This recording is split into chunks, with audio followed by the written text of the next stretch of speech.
because He cares for you. Do you believe in the word of the Lord? Na anuman yung mga pinagdadaanan natin or anuman yung mga kinakaharap natin sa buhay ngayon or all throughout nung nakaraang week, we do believe that God really cares for you. Ikaw mismo na nakikinig ngayon, ikaw mismo na nakatayo ngayon, ikaw mismo na ready mag-worship kay Lord ngayong umaga. Because this morning, is a day wherein we can give thanks to the Lord. We can worship the Lord na walang sasagabal or walang gagambala sa iyo ngayon. It's your day and it's your moment to worship the Lord. Kaya sa umagang ito, let's prepare our hearts, our minds, and everything para kay Lord. Kasi this moment is para sa Kanya. Wala nang iba. Are you with me? So right now, let's pray. Lord, we thank you and we honor your name, O God, this morning. This is the day, O God, that the Lord has made. We will rejoice and be glad on it. And this moment, O God, we prepared our hearts, our minds, and everything, O God, that we have for your glory alone. And you said in your word, O God, cast all your cares upon the Lord, for He cares for you. That's your word, O God. It's not a suggestion, but it's a command, O God, that we need to obey. Na i-offer namin kung ano mang meron kami, Panginoon, even our problems, O God, we offer them to you, O God, because you really cares for us, O God. Kasi po, ikaw po yung gumawa sa amin. And it's your word, O God, that we need to trust. And this morning, O God, let it be that let your Holy Spirit, O God, enable us. Because, Lord, without your Spirit, O God, we may have passion, we may have motivation, but it's your Spirit, O God, who enable us, O God. And that's why, Lord, we thank you and we honor your name, O God, this morning. Let your presence, O God, be in this sanctuary, O God. In the mighty name of Jesus Christ, we pray. Amen and amen.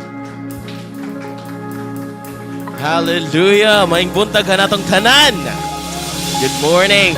Palay ko glingi sa mo to bad be. Tanawa daw kung malipayon ba na siya. Malipayon ba? Amen. Kung diliing na nga, dapat ka malipayon. Hallelujah. Kay nga naman. Nga dapat na malipayon mga igsoon? Kay buhi ang atong Dios. Amen. Hallelujah. Buhi atong Dios. Ug madaugon kita. Amen. Hallelujah. So this morning we are gonna celebrate God's goodness. Amen. Over our lives. Hallelujah. Praise the Lord. Woo!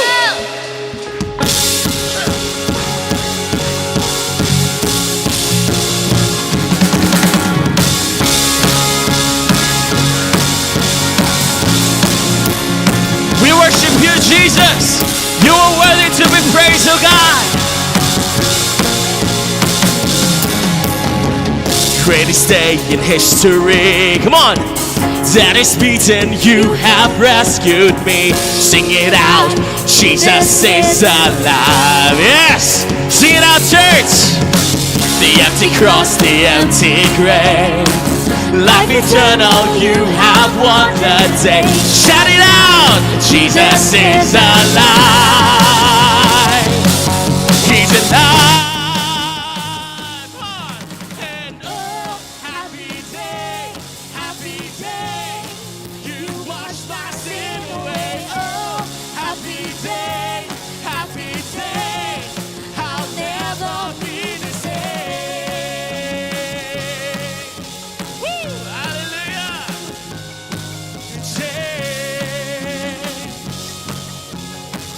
When I stand in that place, when I stand in that place, free at last, meeting face to face, I am yours, Jesus, you are mine. Hallelujah! Thank you, Lord. And the joy and endless peace, Earthly pain finally will cease. Celebrate, come on! Jesus is alive. He's alive. And Oh, happy day, happy day. You washed my sin away. Oh, happy day, happy day. I'll never be the same. Oh, happy day, happy day. You washed my sin away. Oh,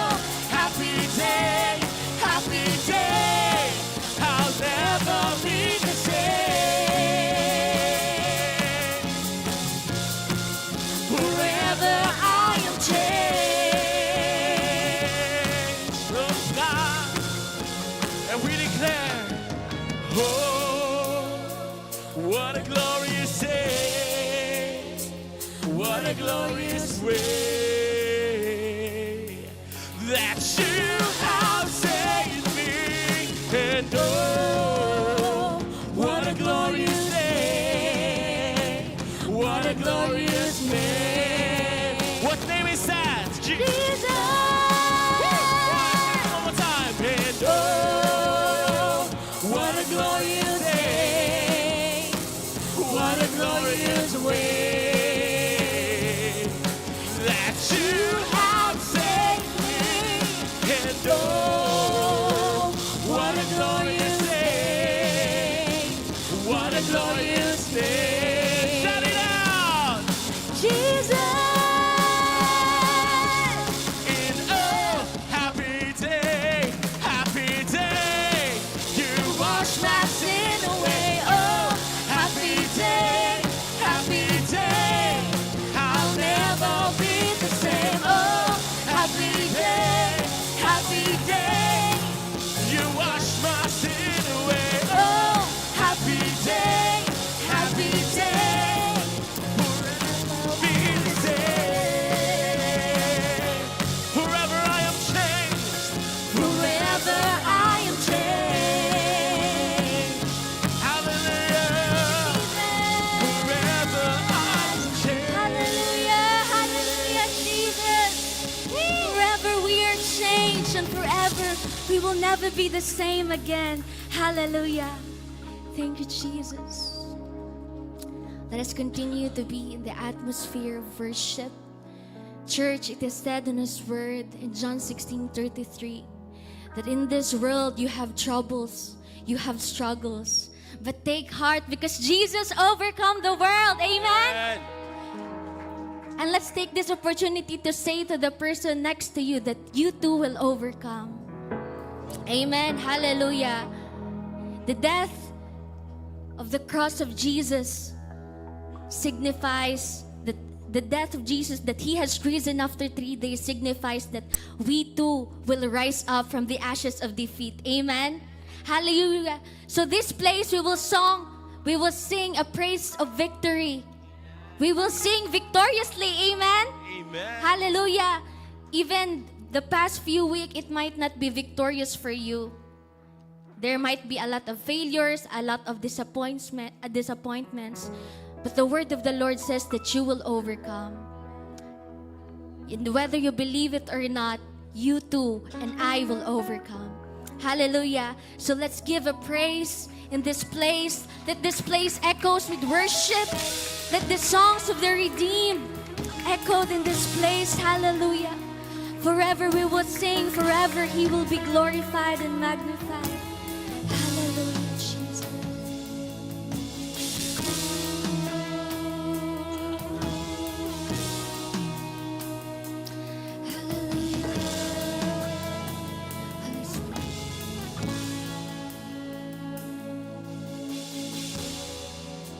The moon and stars they wept, the morning sun was dead, the Savior of the world was falling.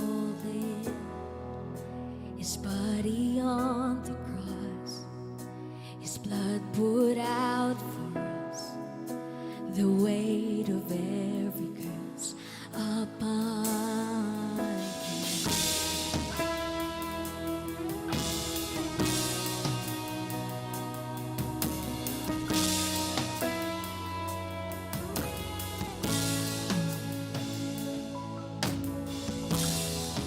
One final breath He gave as heaven looked toward, the Son of God was slain in darkness.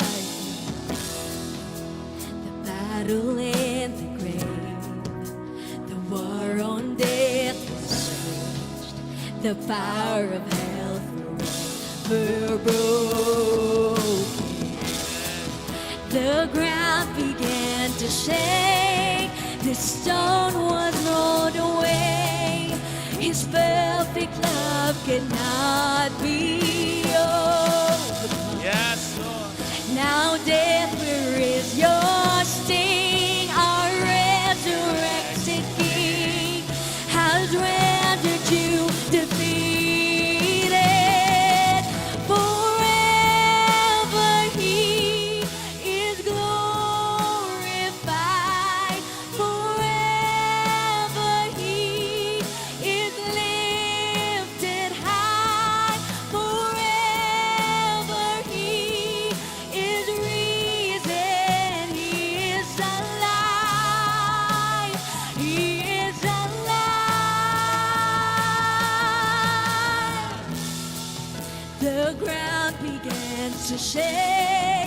the stone was rolled away. His perfect love could not be old. Now death forever your sting. My resurrected King has rendered you defeated. Forever He is glorified. Forever He is lifted high. Forever He is risen. He is alive. He is alive forever. Forever He is glorified. Forever He is lifted high. Forever He is risen. He is alive. He is alive.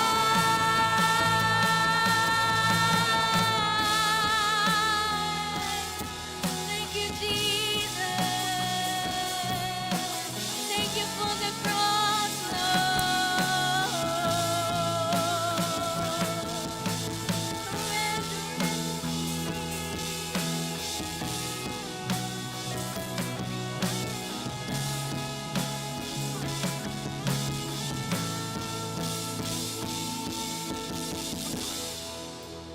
We sing hallelujah.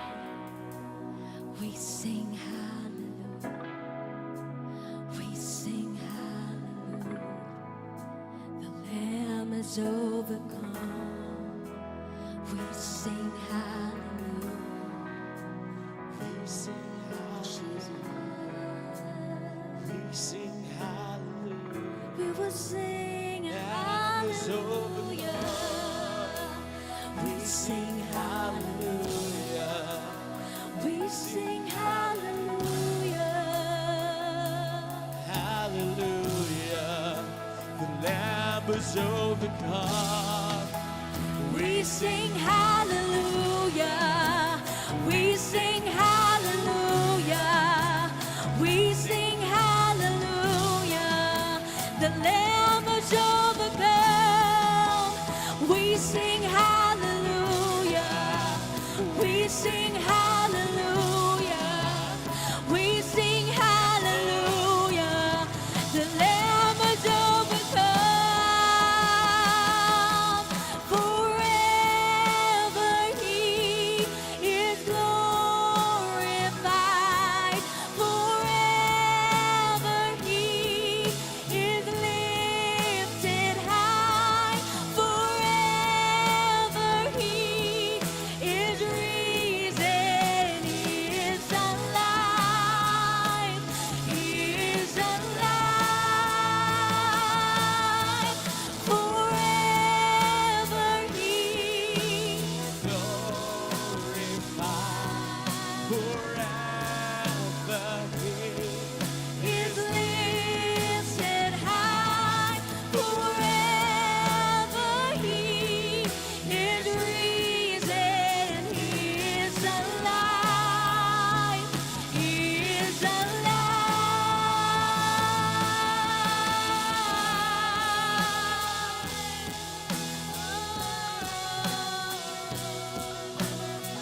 My Jesus is alive.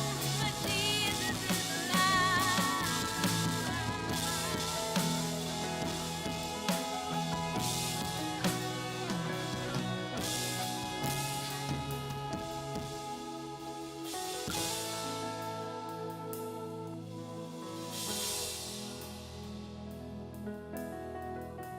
Yes, Jesus. You are alive, oh God. In you, oh God, we claim the victory, oh Father. In Jesus' name, hallelujah. Church, if you are facing some kind of struggle, a mountain, adversity right now, or you're facing an impossibility right in front of you, today we are not just gonna be singing songs, but we are gonna be declaring the victory that we have in Jesus. Amen. That you are gonna say to your problem, you're gonna say to your adversity, you're gonna say to whatever obstacle is in your way that Jesus has overcome. And Jesus is in me, thus I have overcome as well. For we are more than conquerors, as the Bible says and as the Bible declares. So today, right now, with faith in our hearts, let us declare who God is and how victorious He is in us. Amen. Hallelujah. You know, all of you know this song, so let's just worship the Lord and declare His victory in our lives. Amen. Woo!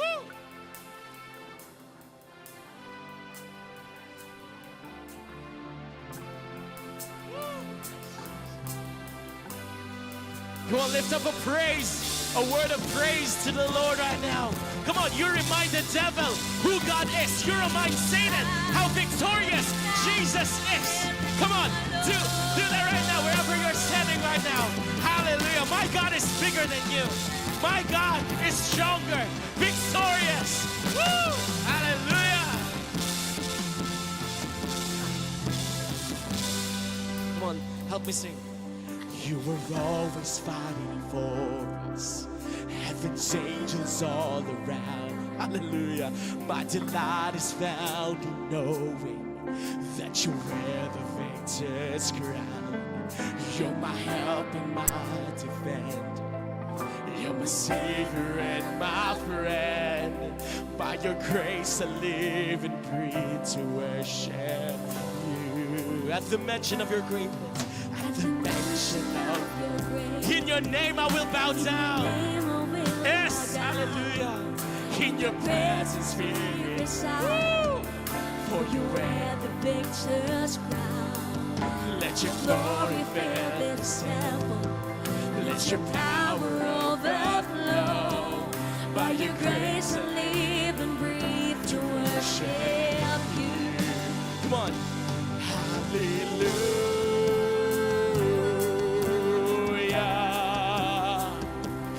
You have overcome.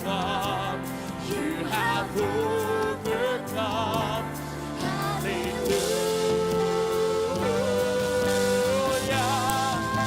Jesus, you have overcome the world. Hallelujah.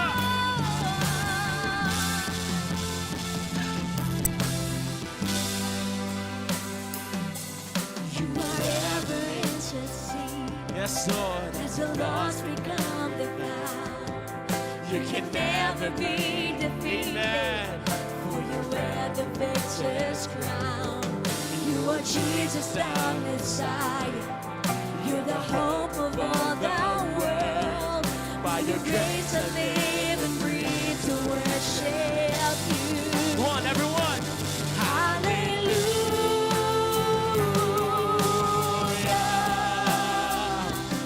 You have overcome. You have overcome. Hallelujah.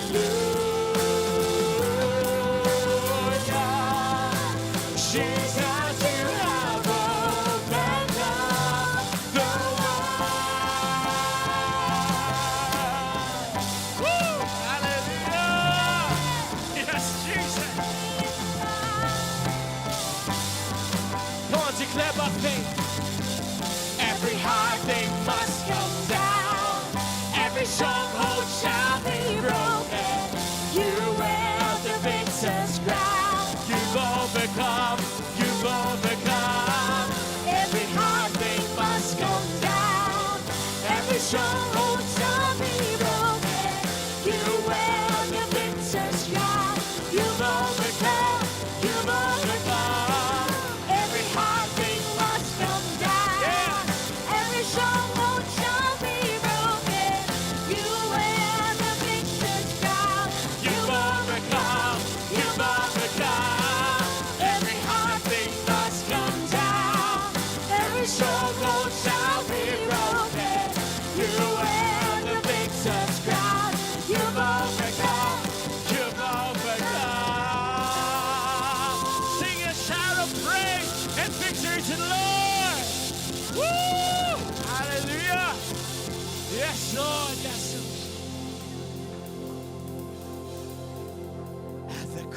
'cause the work was fit. Come on.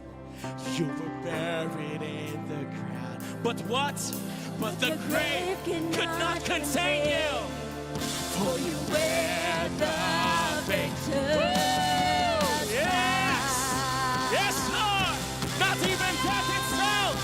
Yes! Come on! Shout of praise! Shout of victory to the Lord! Hallelujah!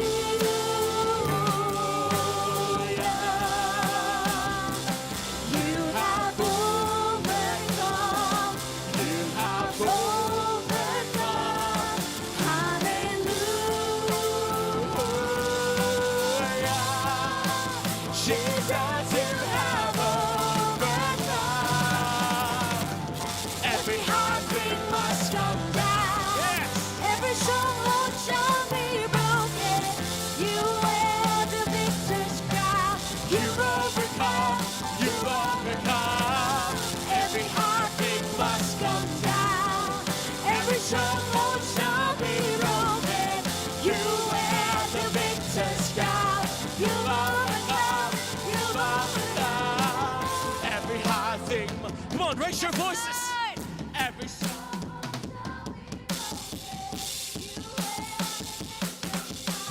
You've overcome. You've overcome. Every heartbeat must come down. Every stronghold shall be broken. You wear the victor's crown. You've overcome.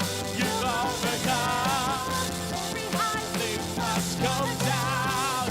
Every stronghold shall be broken. You wear the victor's crown. Come on, one more time. We declare. Every heartbeat must come down. Every stronghold shall be broken. You wear the victor's crown. You've overcome. You've overcome.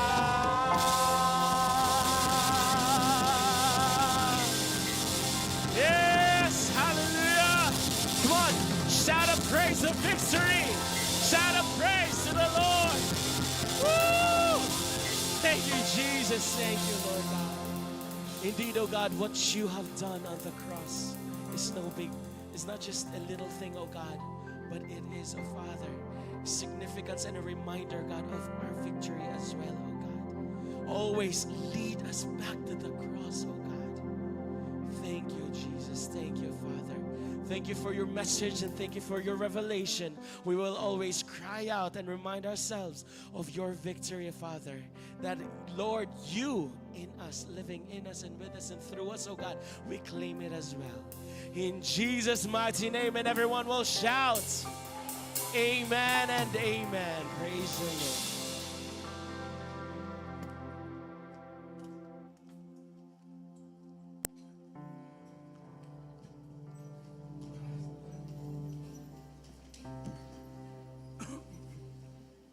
Good morning. Could you say good morning to the person beside you, in front or at the back? We don't often see each other, greet each other. Domingo ra kita makita usahay. And we feel better if we can express some greetings to the people around us. Amen. How's your week? Amen. How's your week? Kumusta man ang atong simana? Dias trabaho, sa eskwela, negosyo, barkada, Facebook. Kumusta man mo? Amen. I hope that as we grow in the Lord, our victories are becoming intense and possible because we are in the Lord. Okay? Now, how many of us here are ready to have communion? Second, I would like to repeat this. How many of us here are ready to partake the communion elements? Because we will be having our communion in a while. Because today is the first Sunday of the month of August, and every first Sunday is our communion Sunday and the OMG. Amen. Do you remember what is OMG? Oh my God! Mo ba na siya? Dili tingali, no? What is that? one mission, giving. We are challenged to give just once in every month to give for missions. And I think the not exactly required, but the minimum that we can give is 50 pesos, then upwards. That's not too big, correct? Ikumparar na to sa atong load, correct? Amen? So let's prepare ourselves. And as we prepare for the communion, I think we know the protocol, correct? We know and we have read the Bible. I don't have to say it many times, but I think as a Christian, except for those that are invites, that this is your first time, of course, I would be bound to say a while about this. Partaking the elements is not an ordinance as the church will apply it. Many churches make it as an ordinance, meaning to say it is a requirement. Okay, of course, as Jesus has made this as an example on the night before he left towards in his gathering with his disciples, he made the last dinner, the last supper. And the last supper is what we call now the communion, partaking of the elements. What are the elements? The bread and the wine that represent the body and the blood of the Lord Jesus Christ. You know that, amen? Did you say amen? That represent the body and the blood of the Lord Jesus Christ. Now, what is the reason behind of this communion?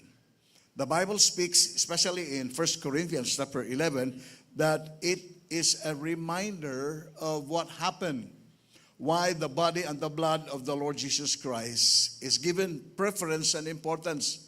It is to remind us that it is where we receive our salvation and freedom from sin and going to hell. How many of you would like to go to hell? Oops. It's a wrong question, right? It's a silly question. No one would like to do that. Much so with God. Even though people, men like you and me, humanity, deserve to go to hell because they choose to commit sin, yet God is so gracious. He sent His only Son more than 2,000 years ago to suffer and to die on the cross for our sins and for our forgiveness. Say amen to that. You don't have to die because the Bible tells us that when we commit sin, listen to this, when we commit sin, and every time we commit sin, we're bound to hell. We cannot save ourselves. No matter how long, how many miles you have walked or you have kneeled down and walking by kneeling, you can never save yourself. A sinner cannot save by himself. He needs a Savior. And we are not a savior of ourselves. We need somebody to save us. Somebody who could represent us. Somebody who could die. Somebody who did not commit sin. And that is Jesus Christ. Right? How many of you believe that Jesus is Lord of your life? Amen. How many? Amen. Have you asked for forgiveness? If you think and believe that Jesus is Lord, sent by God from heaven to save us, then you have to ask for forgiveness. Because admitting Him as your Savior is admitting your sin, that you need Him to save you and to forgive you. Do you understand what I mean? It's not, you have to crush your pride. And say, hey, I can just do anything and, relieve myself. Maybe you can say that. But that doesn't fix sin that is in us. It's only Jesus. And in the communion, while we will be partaking this is in remembrance, in acknowledgement that, hey, Jesus, you are still my Savior. You are my Lord. I'm partaking this in acknowledgement and in thanksgiving to you that I don't want to forget or just brush out what you did more than 2,000 years ago. You died, you took over death. Instead of us dying, you saved us. That's how simple it might seem, as written in the Word of God, as Paul have written in 1 Corinthians chapter 11 that we have to do. Okay? Just to quicken us. In verse 27 of chapter 11 of 1 Corinthians, it says, so anyone who eats this bread or drinks this cup of the Lord unworthily. Now this is very important. Unworthily is guilty of sinning against the body and the blood of the Lord Jesus Christ. That is why you should examine yourself before eating the bread and drinking the cup. Now, what does it mean here? What does Paul imply here? Now, there are a couple of times that somehow we just think that it is okay, that we just partake this. Anyways, these are just bread and wine, material things. We forget that this represent God. This represent God. As we pray, as we do this represent God. And if this represent God, this represent the holiness of God. Now, if you do this without examining that you have done something that is not right before God, then something's wrong. It says further, for if you eat the bread or drink the cup without honoring the body of Christ, you are eating and drinking God's judgment upon yourself. We're given the opportunity to check ourselves whether we are right before God or not. Now, this is not a total blame to us. This is just checking us. Because we easily forget things. That includes our sin, our mistakes, our faults. We have hurt somebody, we have hurt God. Somehow, we just simply forget it in the daily routine of life. And now we are in church. This is the holy place of God. God is here. And we are about to partake the elements that represent Him. Amen. Can we close our eyes very quickly? And if you understand what I've just said and consider yourself in partaking these elements, I want you to check your life. Check yourself very quickly. I know we cannot remember everything. But if your conviction is so strong that would lead you to say, God, I may not be right before you. I may have done something, hurt somebody, did wrong, evil in your sight. If that's your conviction this morning, I want you to ask for forgiveness, because Jesus, who died on the cross, is here, right here. And if you want to be honest to yourself and just say, God, Jesus, forgive me. I want to confess that I have done wrong, and I want to get rid of this. In fact, I don't want to do this again. I don't want sin to be a part of my life. I don't want to be called evil. I don't even want to be called sinner. You died on the cross for my salvation. And I would like to accept that salvation that you have given. Save me. Don't just forgive me. Save me. Help me not to continue to sin.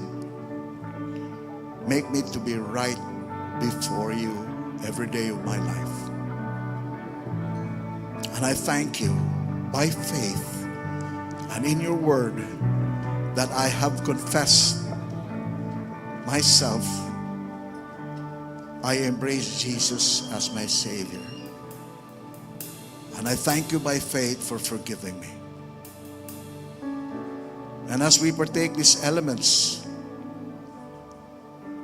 dear God, bless these elements that they will not just be a physical thing to partake, but it would generate a spiritual essence to our spiritual lives in obedience to you and in love, in adoration. Thank you. This is our prayer in Jesus' name. Amen and amen. Let's just rise up, first row, second row, and you know the sequence. Then when you finish getting your elements here, don't go back on the same way. You turn on the left or to the right. Okay, let's go.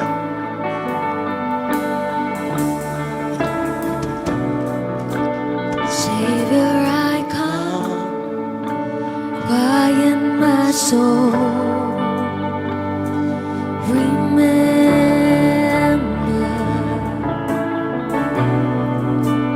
Redemption's here, where your blood was spilled for my ransom. Everything I once held dear, I count it all as lost. Lead me to the cross where your love poured out. Bring me to my knees, Lord, I lay me down. Rid me of myself, I belong to you. Oh, lead me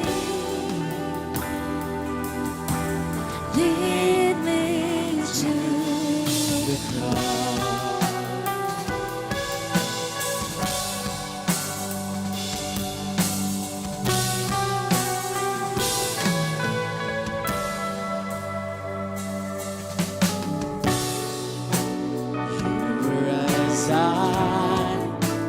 Tempted and tried, you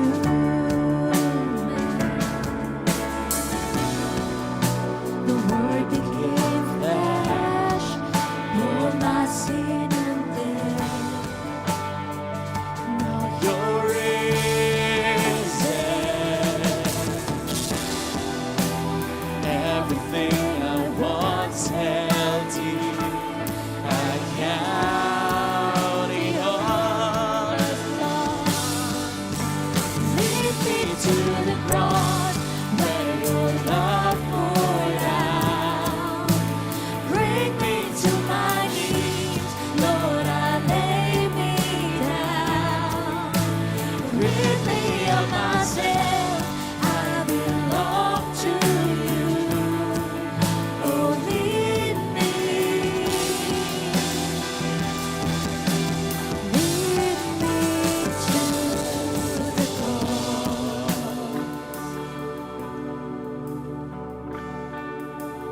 to your heart, to your heart.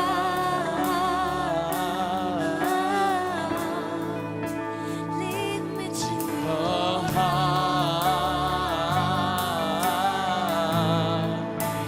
Lead me to your heart.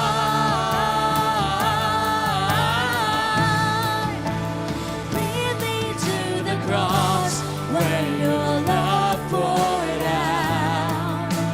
Bring me to my knees, Lord, I lay me down. Rid me of myself, I belong to you. Oh, lead me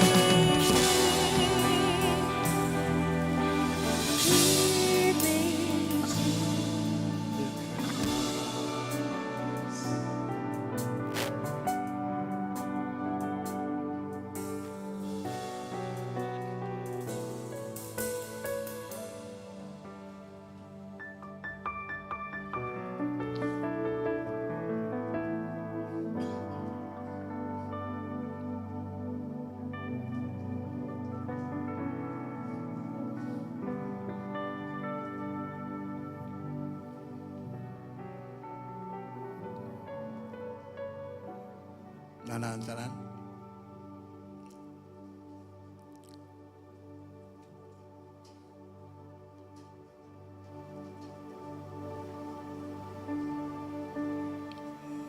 The one that you're holding is called an unleavened bread. This is the exact bread that Jesus was talking about when he had the Last Supper with his disciples. And this is what we're going to partake.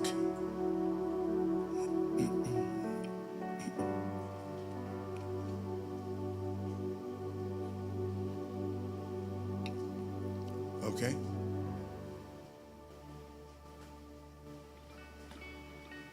Napay-way bread diri oh.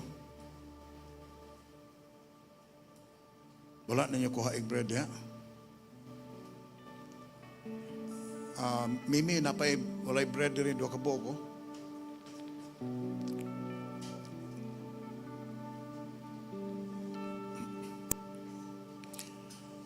Let's hold on the bread.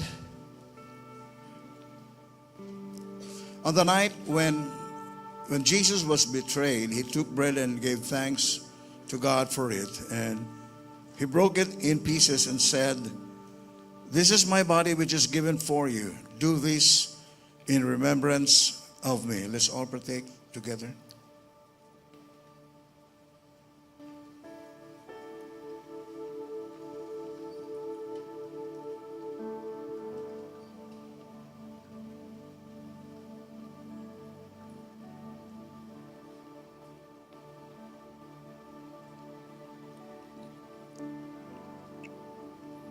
In the same way, let's hold on the cup.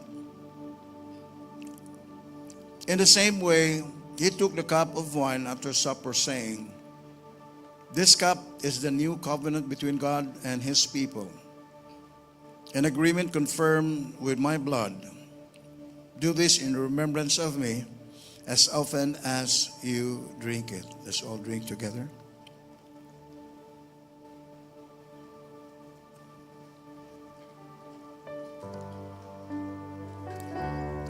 Thank you, God.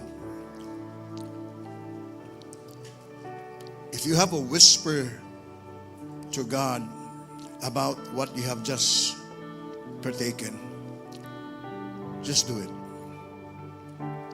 Thank you. Thank you, Jesus, for dying on the cross for my salvation, for my freedom.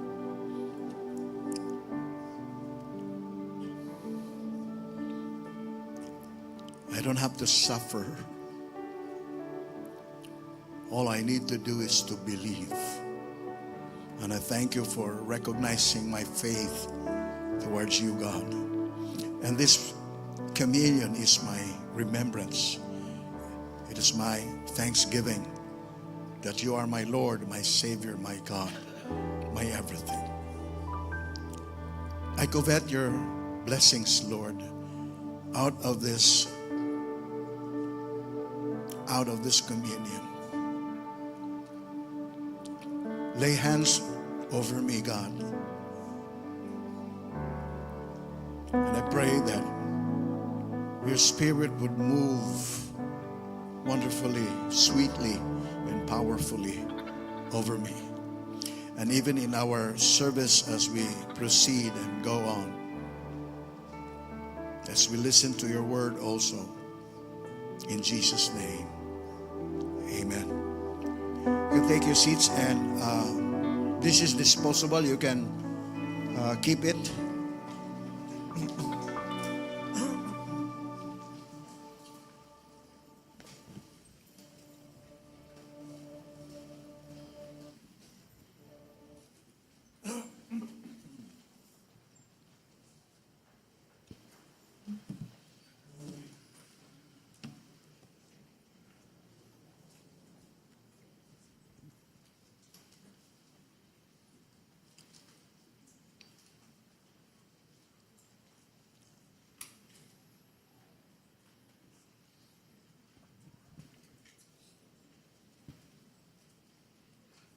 How many of you can remember or count how many years have you been serving the Lord? Since the day that you have learned and acknowledged and believe that Jesus is Lord over your life. How many of you can count Pila na mo katuig diha sa Ginoo. I-appeal na lang tong kanabang nawala kag kadiyot, nang luod ka, wa ka mo simba kay nasakitan ka, naigo ka sa wali, nakakita ka og mga kaigsuonan nga wala ka mapanalangini, then you were absent for quite some time, but you came back. Just included. Now, how many years probably? Nana mo'y 20 din 30 na dire. Wala gitingalay pa no. Ako ay pinakatigulang tingay kayo dire. No? But it doesn't really matter how long you've been serving the Lord. Because there is no counting, by the way. In relationship with God, there is no specific counting. What matters is the sweetness and the steadiness of the relationship. Right? Amen? I'm just asking that is because as believers and followers of the teaching of Jesus, or Jesus himself as our Savior and Lord, we are running on 2 tracks in life. Duha ka tracks. Okay? I will call it 2 parallel directions. Sa atong kinabuhi, sa atong pagpangalagad sa Ginoo, duha ka agianan, duha ka tracks. Okay? And one of that is to reach others to the Lord. One track that we are pursuing in our salvation, in our service, in our obedience to God, number 1 track is to reach others to the Lord, or we are to win the lost for Jesus. Okay? Usa sa dagan sa atong kinabuhi, kaning kinabuhi nga giusab o giluwas sa Ginoo, magamit na to aron ang uban nga wala maluwas pa, maluwas sila tungod sa atong kinabuhi. We are reaching out to them, trying to win them to the Lord, just as the same as what happened to us when we were not yet saved. We were yet sinners, but somebody took time to reach out to us to win us to the Lord. Are you getting what I'm saying? That is one track that we're going to do also. While we are still alive, of course, when we are dead, we're not doing this. Okay, that's why I keep on saying and encouraging and reminding everybody that salvation, our salvation is not for the sake of going to heaven and not going to hell. It's not about that. That's just a small part. Because if that is the case, we will all die. Might as well all die and go to heaven. Correct? But why is it that we are still around? I keep on reminding myself and everybody, why are we still around? The main factor that we are still around is that God will use us. We keep on saying to the Lord, God, I will serve you. I love you. I want to be with you. What does it mean? It means that you want to serve the Lord. You want to please Him. You want to obey Him. Correct? Right? And so, in answer to that, and in lieu to that is, we go to other people. Okay? Just like what happened to us. Murabag balos nato sa Ginoo, o balos sa tao nga gigamit sa Ginoo, at tuon sa natong uban nga nakaila nato, nga wa kaila sa Ginoo. Nga, for you, in your assessment, when this guy dies, directly he will go to heaven, or she will go to heaven. And you are the only person that God is using, because you're the only one person who knows him and his situation, that can reach out to him and help him with his spiritual condition that is bound to hell. And it's not only one or two. We have a huge group of people that we know nga wa gid kaila sa trabaho, sa eskwela, sa campuses, sa mga relatives, or even our own family. Wala pa na tumada sa Ginoo. Correct? And that is what we are, that's one track that we are doing as a Christian, as a believer, as a follower of the Lord Jesus Christ. Romans 10, verses 13 to 15 in the New International Version, it says, therefore, everyone who calls on the name of the Lord will be saved. How then can they call on the one they have not believed? And how can they believe if the one of whom they have not heard? And how can they hear without someone preaching to them? And how can they preach unless they are sent? As it is written, how beautiful are the feet of those who bring good news.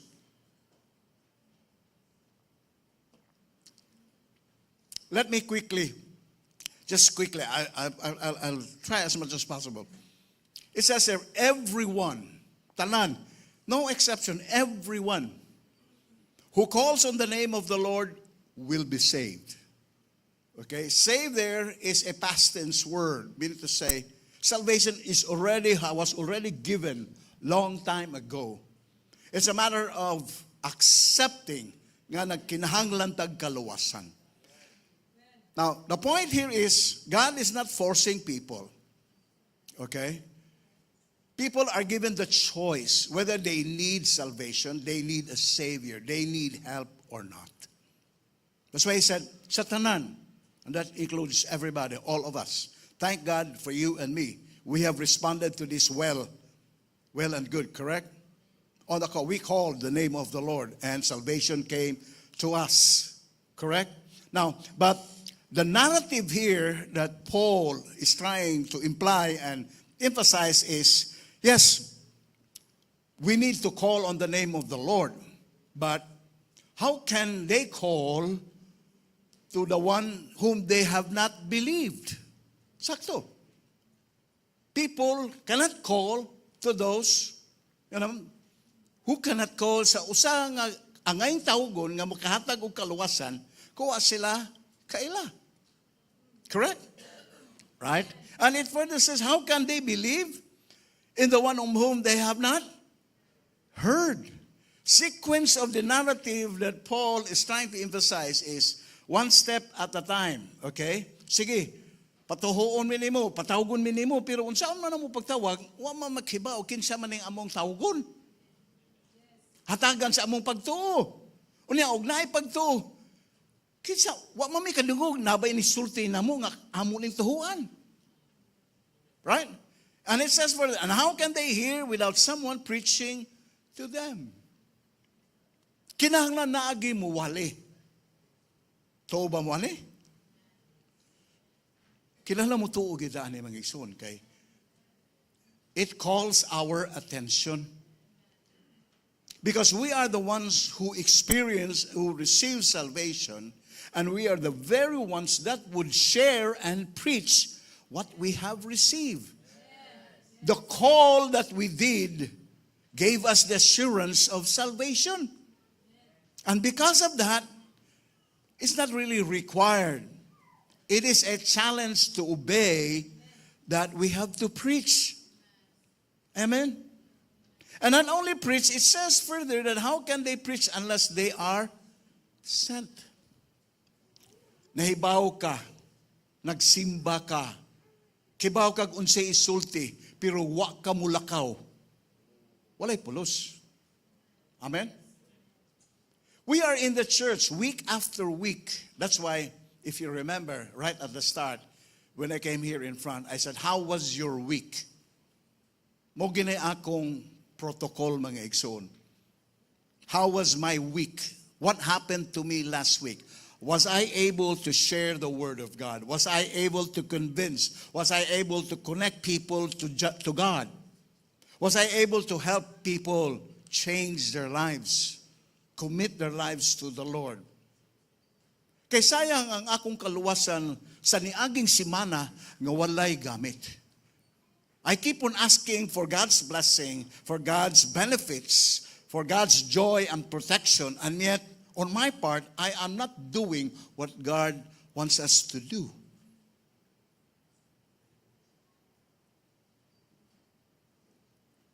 Yeah, correct. Right? Taas kitag prayer list, pero ingon naging Ginoo, duula ang imong silingan, duula ng imong kauban sa trabaho, sultiin na sa Ginoo. And but we keep on refusing and rejecting the Lord with so many reasons that we have. Kanilang pag-ingon nga, unless they are sent. Okay? Now, calling upon the Lord is not merely vocalizing His name. Lord, vocalizing it. It's not just vocalizing His name. It implies appealing for salvation and surrendering to His Lordship. Yes, mura lang sila nagtawag, pero what is going on within themselves is people are in need of salvation. They just don't know where and whom and what to do. And that's where we come into the picture of their lives. Nga musulti nila, kanimoy buhata, kanimoy isulti, tabangan tika. For them, left alone, they don't know. They go elsewhere. They want to be rich because becoming rich will satisfy themselves, will remove the guilt and the conviction.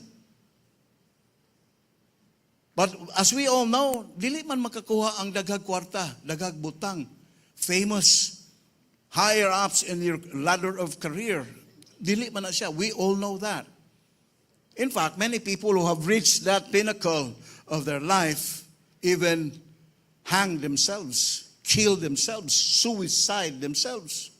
Because they thought upon reaching in that level, in that stage, in that height, they thought that was the perfect.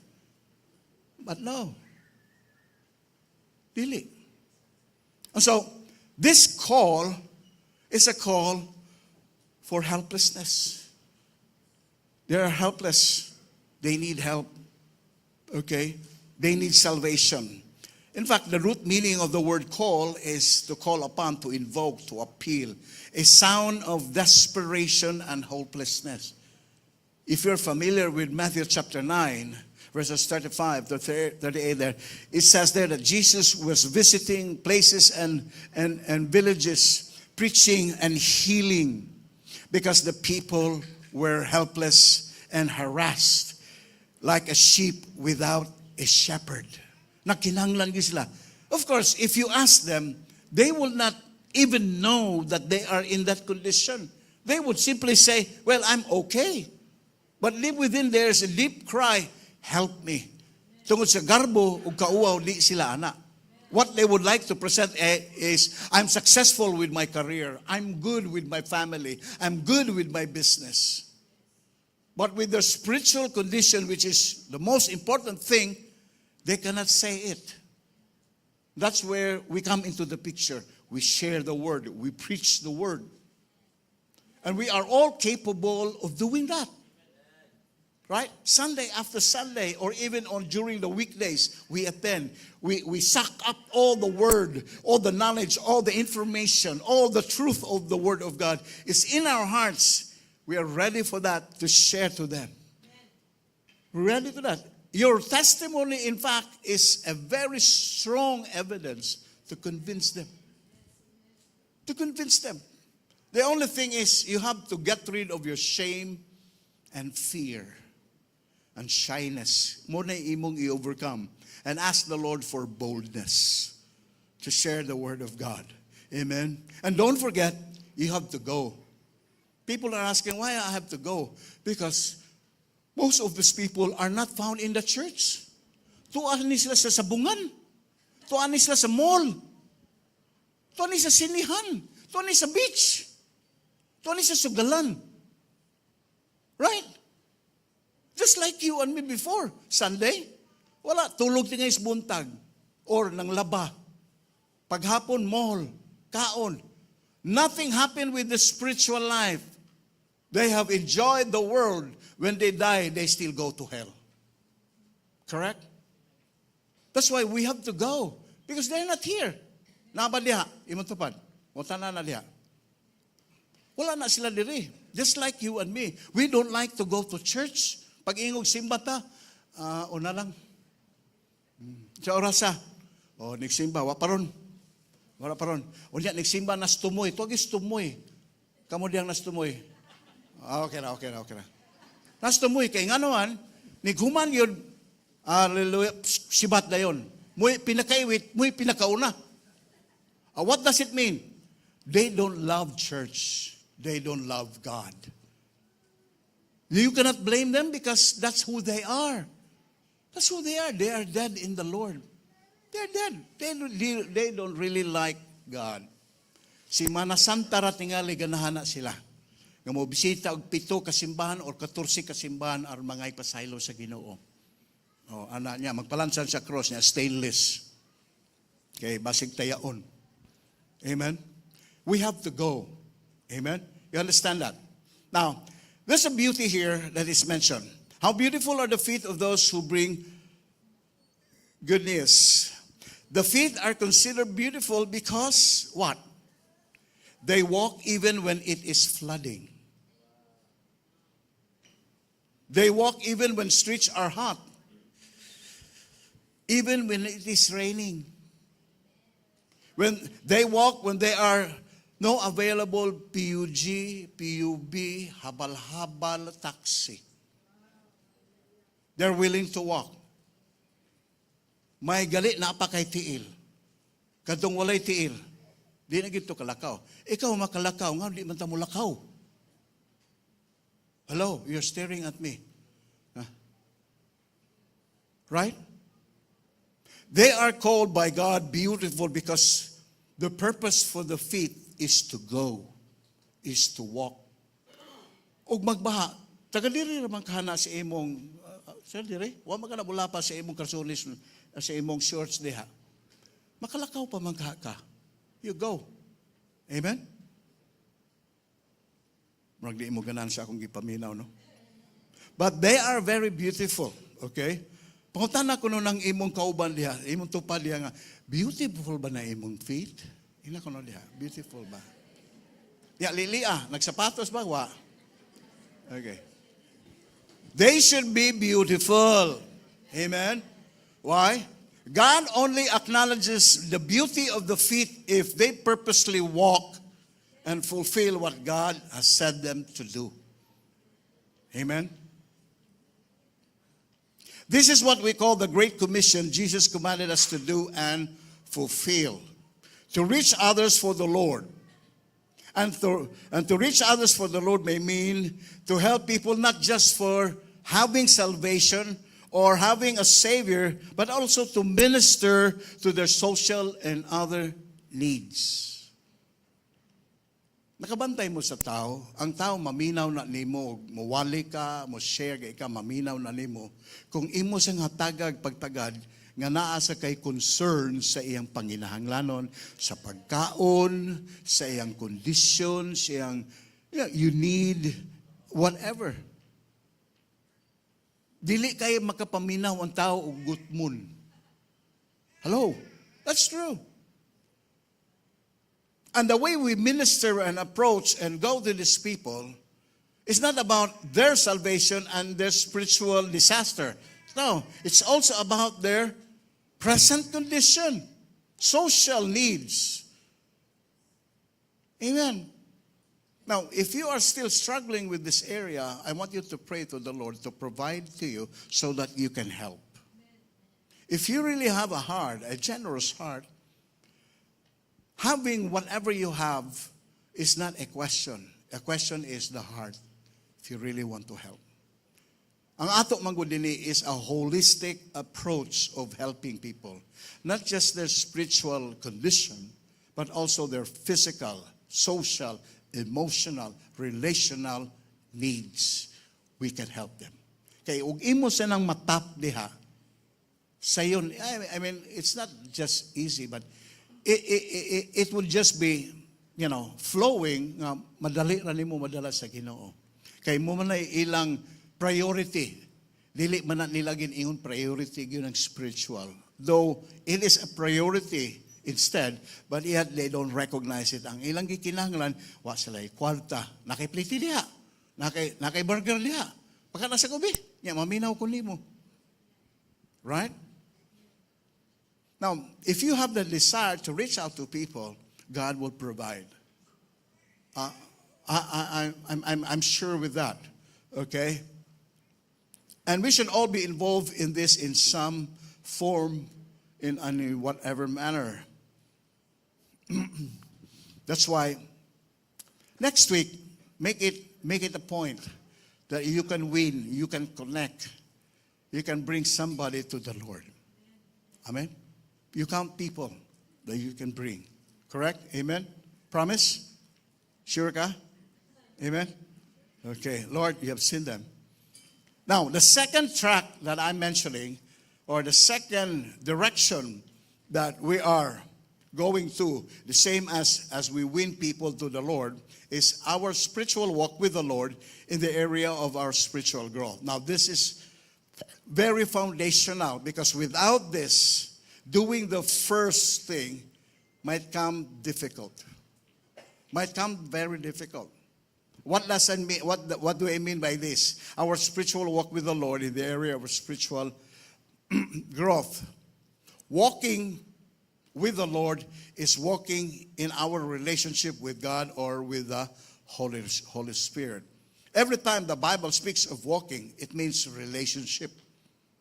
Kaya dili man ka makig-uban hand to hand, ana magkupot-kupot, o niya, you don't have a relationship. Whether it is established relationship or not, it is a relationship with the Lord, our spiritual walk with God.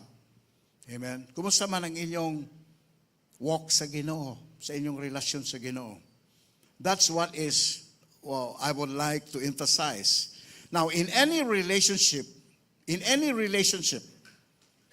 all of us, each of us desire to develop and improve that relationship. Correct? Nakay karelasyon. Okay? Bisa lang ordinary nga relasyon. You would like to have a desire nga ma-develop na nimo siya. You want to know him more or her or whatever, yung profession, etc. It's not just about name. It's about establishing a relationship. Mo bitaw ng friend sa Facebook, naibutan niya pila na da. Friends, tag sa 1,000. 500 muna. I don't want to apologize, but somehow I just knew yesterday or last night probably that I had 504 unattended requests for me to accept their request for friendship. 504. I was very much convicted. But I stood up with my principle that if my mutual friends doesn't reach 50, I might not immediately accept. Akong waton, moabot og 50. Meaning to say, nami mutual friendship one with another, with somebody that could give reference of who he is or who she is. Okay? That's mine, okay? You may argue with that with me. I'm just being honest. No? I'm very particular with relationship, friendship. I'm very particular. Okay? And so, that's how important relationship is. Kaya na kay relasyon, naagi na tendensiya, na kay desire nga gusto ka nga mo develop ug mo improve na. Muna magsigi kag text, sige kag pangutana, sige mo kita, nya kada kita, hi, di ba? Correct? Because there is a tendency of developing and improving it. Now, the same goes with God. Let me say it. The same goes with God. Ang imong relasyon sa Ginoo, naa ba kay tinguha nga mo develop ug mo improve? Ask yourself. Naa ba kay tinguha? I think naa. The fact that you are here attending the service, that's one reason that you want to improve your relationship with God. Am I right? Not only people around that you have seen nga ganahan kay ko ato yung batasan, ganahan kay ko siyang aura, ganahan kay ko siyang appeal, ninita kay siya, ganahan ka. Yeah. That's one thing that encourages you to come and visit, and attend church. And for all you know, wala, sige na ka diri. You have enlarged your friendship and relationship with other people. Correct? Dili lang naong, dili lang ngalan, kundi with a little intimacy nga, kaila ko na. Kaila ka atong kuan ba? Kaso bang galing ko di. Naman. Kisa to siya, si kuan man to. Nagtrabaho to siya. You are willing to share information. Why? The relationship has been established already. Amen? Right? Bisag di ka pangutan, kaila ko ato siya, kaila ko ato niya, muna na, kapirintiyan, pirintiyan na mo, etc. Why? Because you want to improve and develop the relationship. It's not just about names and faces. Correct? Now, the same goes with God. The same goes with God. Spiritual, it's called a spiritual growth and a spiritual walk. And spiritual life is because we are spiritual beings. We're not just human beings. In the area of God, we call it spiritual. Because our God is a spiritual God. And we too are spiritual. Amen? Dili lang to physical or human beings. Amen? Our spiritual growth, listen to this. Our spiritual growth involves our additional knowledge with increasing measure about who God is that we are in relation with. Of who He is. And our personal sanctification of our spiritual lives. Okay? Now let me repeat. The second thing that we have to take into deep consideration is our spiritual life. How are we? Okay? Karon na tingali ta nahibaw sa dihang naa ta sa Ginoo karon nga spiritual being sa data. We're not just physical. That's why God said, or Jesus said, as He quotes in Deuteronomy, in Matthew 4, verse 4, that man, you and me shall not live by bread alone, but by every word that proceeds out of the mouth of God. Ang tao dili lamang mabuhi siya yang gipamahaw ganiya sa litson karong udto, kung dili sa matag pulong nga magagula. Karang Biblia nga imong gikuptan o gibasa karon, matag pulong nga magagula sa baba sa Dios. Amen. Mabuhi ka. God doesn't set aside our physical need. Ingon siya, ang tao na ingon siya nga, He is not just about eating for his physical need. He too has a spiritual need. And the only supply for the spiritual need is the Word of God.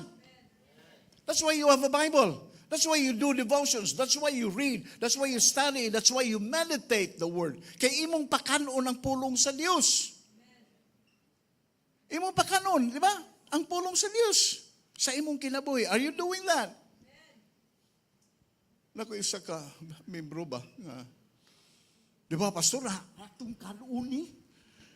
Kaya naana na magagamay, murag na nalisuan ba, no? Sorry to say that. Pero siya, akong gikaon ang pulong sa Diyos, pastor, gigisi, ganyan, hindi kaon yan. Oh, sounds funny, but that's how weird people are. It doesn't mean like that.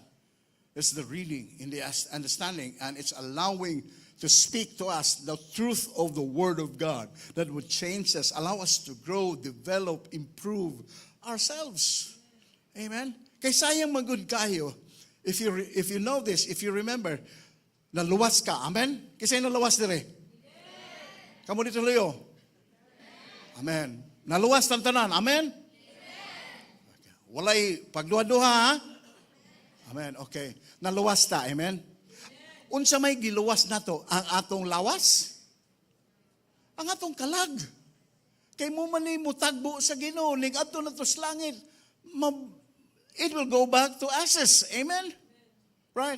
What will meet God is the spiritual being of us. Nga, mutagbo sa Ginoo. And so therefore, while we are still in this world, wearing this physical body, you have to take care of your spiritual life. Amen. Okay, if you don't take care of that, tanawa aning bata nga bagong na tao, okay?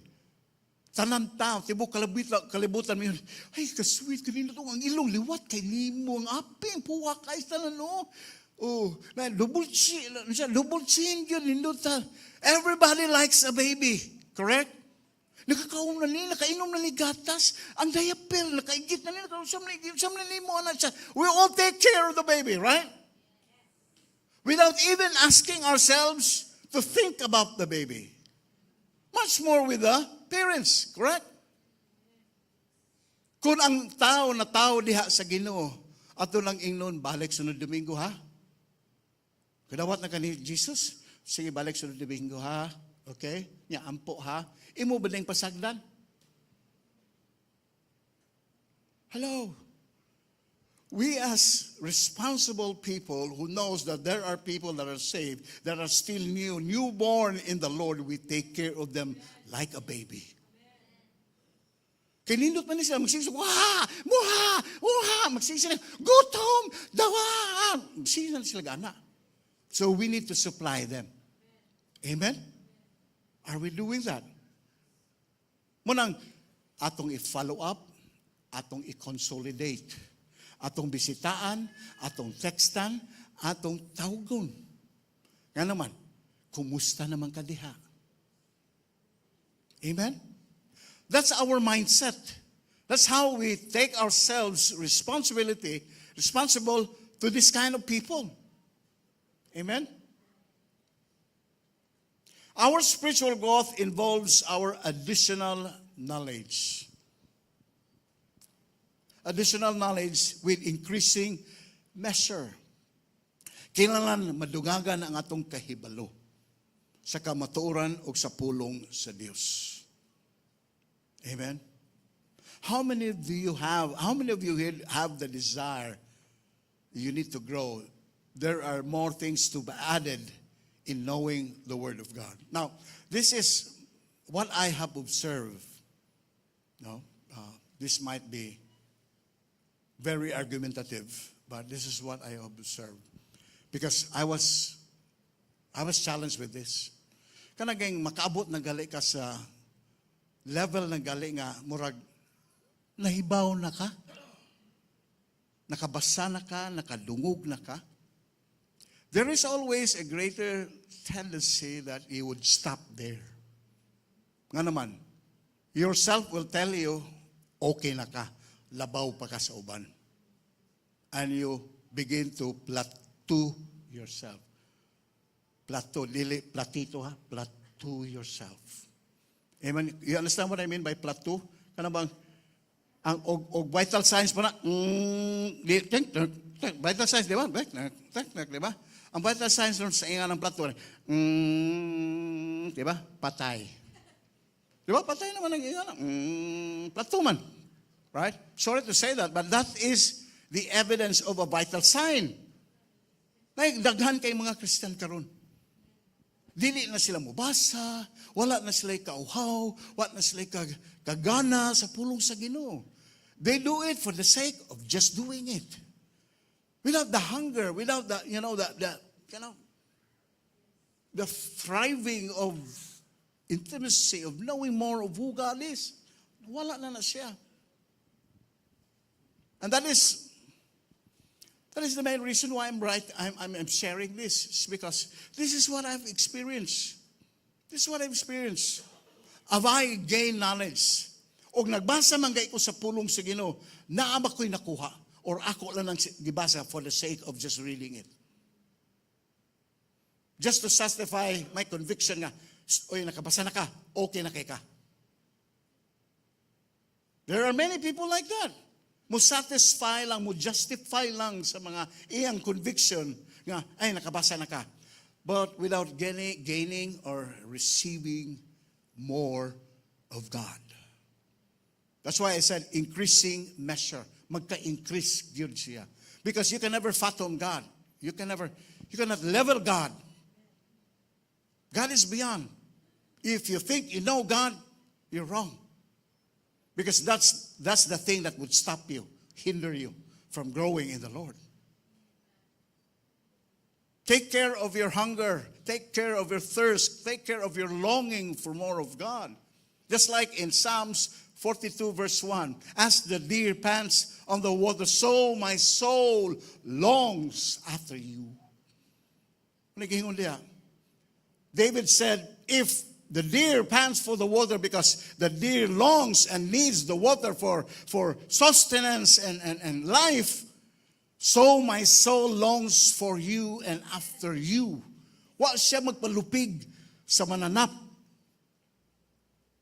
Ang iyang kahimtang na kinahanglan siya sa Dios adlaw-adlaw. That's why you should be thankful that you have your devotions. You should be thankful. Don't take it for granted for the sake you just have your devotion kay i-check ra ba ni siya? Complementary na lang to atong himon. Our spiritual growth involves additional knowledge. Naka-add ba na sa imong pagtubo in an increasing manner? Kana bag yung uswag ni tubo gyud ka. Diha sa Ginoo, because you alone knows who you are, where you are. And the second thing here is our personal sanctification. This is part of our walk with God. Why sanctification? Because the God that we are walking with is a holy God. The hand that we're holding is a holy God, is a holy hand. So therefore, we should walk accordingly with the Lord. That's why it's called sanctification. It's because are we allowing God, the Word of God, and God Himself, His Spirit, to sanctify us? Why we need sanctification? Because the more we are exposed to the Word, the more evil we are exposed. That's why we need God's sanctification and change of our lives.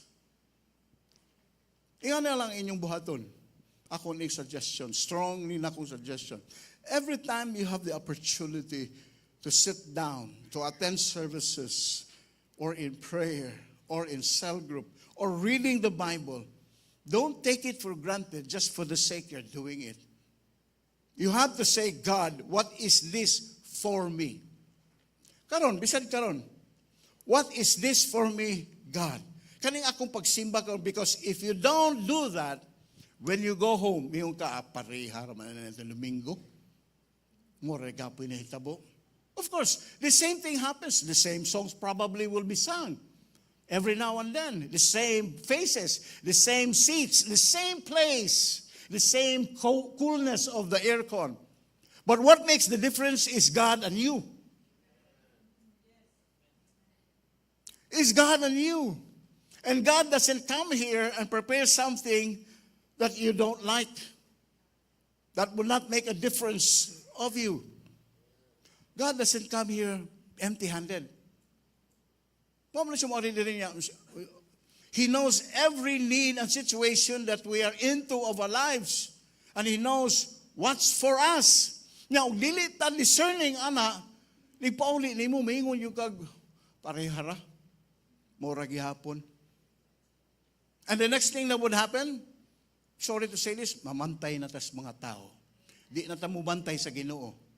Bantay na tas mga tao. Kaya nga naman, you never have give importance of God.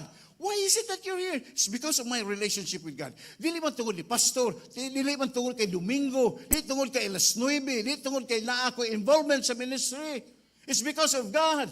I want my relationship to be established, to be growing, to be increasing in the Lord. Because that is what God says in the Word. Now, if you don't do that, well, that's your choice. But for everybody, now listen to this, to Paul in Philippians chapter 3, verses 7 to 8. You just write it down. Wala ko kasulti ni Jericho to post this, but I don't know if you can post this. Okay, Philippians chapter 3, verse 7 and 8. Can you quickly? Okay, this is what Paul said, okay? But whatever were gains to me, I now consider loss for the sake of Christ. Sige. What is more, I consider everything a loss because of the surpassing worth of knowing Christ Jesus, my Lord, for whose sake I have lost all things. I consider them garbage that I may gain Christ. Can you know? Surpassing worth of knowing Christ, increasing knowledge. Now remember, Paul was a Pharisee. You know what is a Pharisee during the time? Muna yung mga tao nga high level na ni silang spiritual leaders na ni sila sa ilang panahon. Respetado ni silang mga tao. And you cannot just simply question them. They are in authority. But when he came to know Jesus in the road to Damascus, when he encountered Jesus, everything changed. And part of the change of his growth in the Lord was to know more. Listen to this. Pharisee na siya, nakibaw siya sa Old Testament. That's why he was greatly used. Listen to this.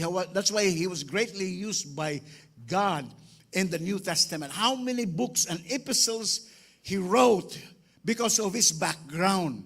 He was able to balance the old and the new and the things of the Lord. He was able to balance these things. He was able to interpret these things, the old and in the new. That's why he was greatly used by the Lord. But even though he said, the worth of knowing Christ is surpassing. I count everything. Katong iyang perusal sa iyang background niya. I was a tribe of Benjamin. I was natuli ko, etc., etc. He was not even proud of that. He just narrated it and said, this is me. But of all these things, these are just garbage to me compared to my knowledge in my growth of the Lord Jesus Christ. Now, this is not exclusive. Listen, this is not exclusive of Paul. This is for us. However, the reason why this was written, because this is for us, not for Paul only. Because we have the capacity to increase. Definitely we will increase. If you don't like, that's your problem. That's your problem. Really. We should have the desire to be righteous, to be sanctified, eliminate, avoid sin and evil in life. That's our direction. That's the kind of life that we should live. Humantang giluwas na sa Ginoo. Di na ta mo balik sa pagpakasala. Di na ta mo balik atong kinabuhi nga walay hinungdan. Nga nakahibaw ta nga nakinahanglan tag kaluwasan sa Ginoo niya nagiluwas na mo balik ra gyapon ta. We should move on and increase. Increase in the Lord in a greater measure, knowing more of Him, becoming more righteous and more good. That's why Paul said in Galatians chapter 6 verse 9 that let us not be weary in doing good. Kaya usahay na himo naman kong rason nga kapoy ning magtinarong ta kay ang atong kauban pros man buang nga ako may tarong good. Ikaw mo'y tarong. Ikaw mo'y mo influence nila. Dili kay mahimo nimong rason nga magbuang na lang sa ko kay ako ra may buang, dili buang diri. It doesn't mean. Let us not be weary in doing. Kapoy ba di ay magtinarong?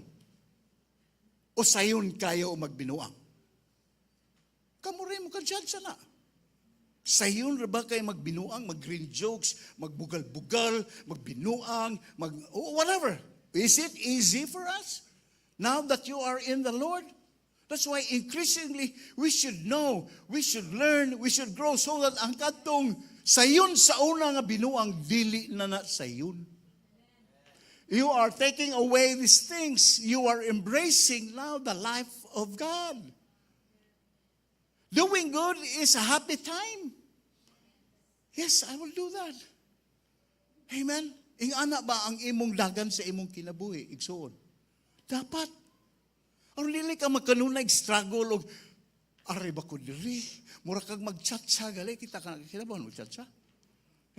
Aray ko sa Ginoo, aray ko sa kalibutan, aray ko sa Ginoo. Unsa na? First step nya duha atras. One step, di ba? Mura chat-cha gali. Wa mo di mo tig-chat-cha? Para ko na lang sinulugod kausa, kaduha, katulo, kaupat, ana gali. It's a difficult life. You choose. Ganahan pa man ko ani, barkada sa ako ani, mag-inom sa ako diri, tanaw sa ako aning mga porno, tanaw sa ako aning mga internet, whatever. Ganahan pa man ko pa nakakita. Oh. You still struggle in those things. Now the better way to stop the struggle is to choose the life of growth in the Lord. Na magkakay-Bible, basahan na. Basahan na. Laay manig version ako, pastor. Parihara na. May mga pastor, dagang translation diha. Kanay mo yung Bible mo, naman na itong kanay, di ba? Daganam tag version. You can bring this anywhere, anytime of your life. Amen. Increase your spiritual hunger and thirst for knowing and understanding who God, who Jesus is. I-increase na mo. ang imong hunger. It's a personal sanctification because it means that we become aware of the places and the things in our lives that are not in line with the will and the command and in the word of God. Personal sanctification means nakabantay na ka. Ngay naay bahin sa imong kinabuhi, mga butang sa imong kinabuhi nga wala na gyud malinya sa Ginoo. As you grow in the Lord, these things are visible and obvious. Nga dili na ni siya maayo. Dili na ni siya maayo. And what will you do? You have to change. Focus on them until they are changed or corrected and in line with how we should live our lives. Personally, this is part of my life, my igsoon.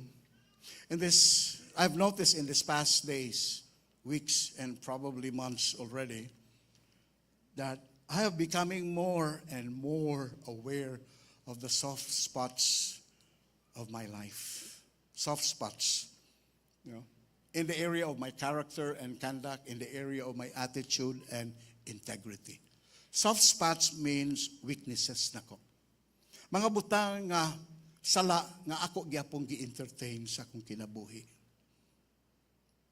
I know they are wrong, but yet I still allow them to influence me.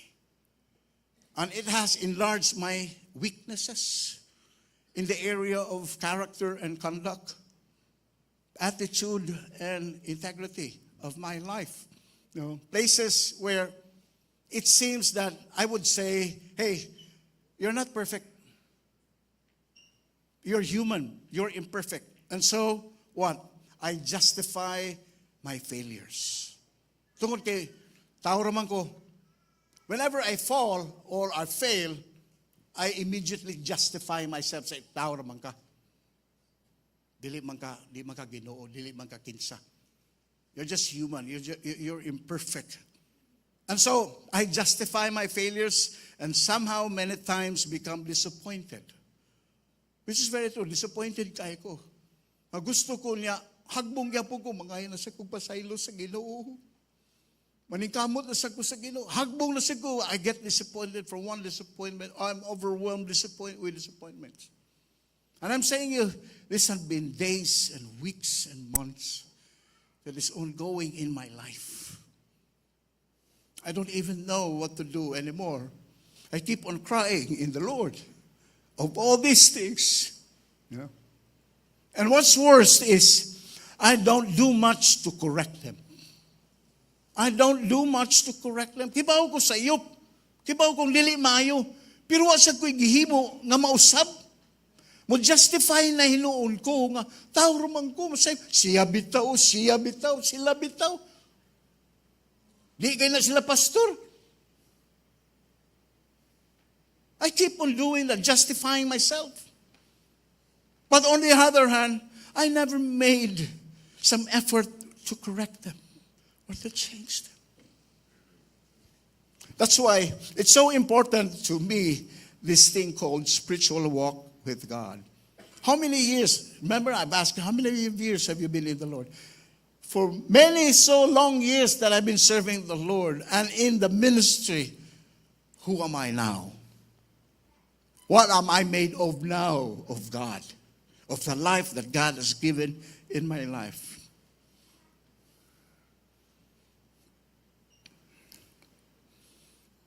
No, let me say, I've just written this down so that I will be very careful. Things I allow in my thought life. Things I let come through my eyes, like we call lust of the eyes and lust of the flesh. Things called selfishness, greed, lack of trust. What comes to my mouth and my attitudes towards life. These are the things that are moving in my life. What I'm going to do. Who am I? Am I growing? Am I improving in the Lord? Sa iyon ra kayo mo pretend ninyo mga igsoon, nagwali ko ninyo. Sa iyon ra kayo na. Sa iyon ra kayo na. You tend to believe. But you don't know what's going on inside. You don't know what's going on inside. I cannot continue to pretend. I cannot continue to do that. I cannot continue with the struggle. Kapoy tayo. I have to make a choice. Now, one thing for sure, no, I know it's up to me to take the first step and to change and correct my life. One thing for sure, I cannot depend on others. I cannot even depend on Pastora or my wife or my family. It all depends on me.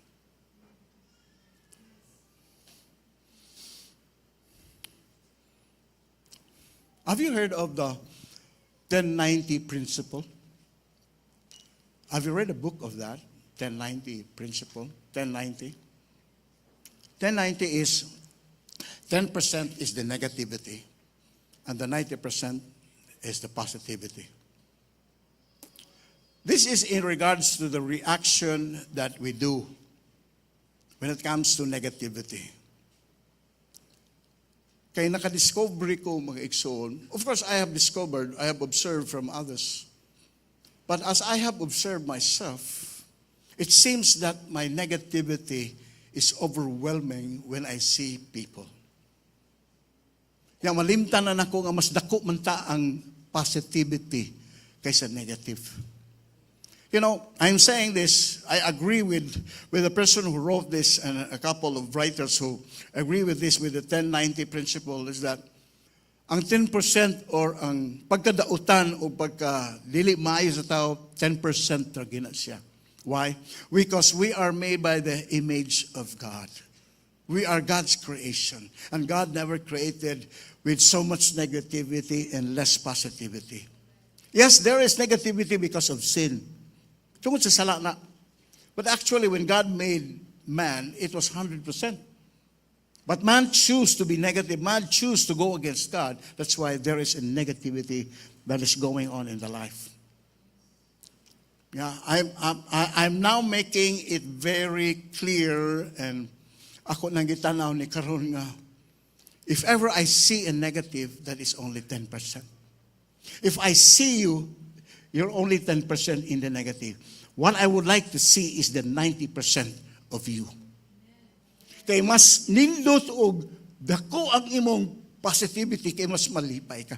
Kay kanang negative mo, 10% na.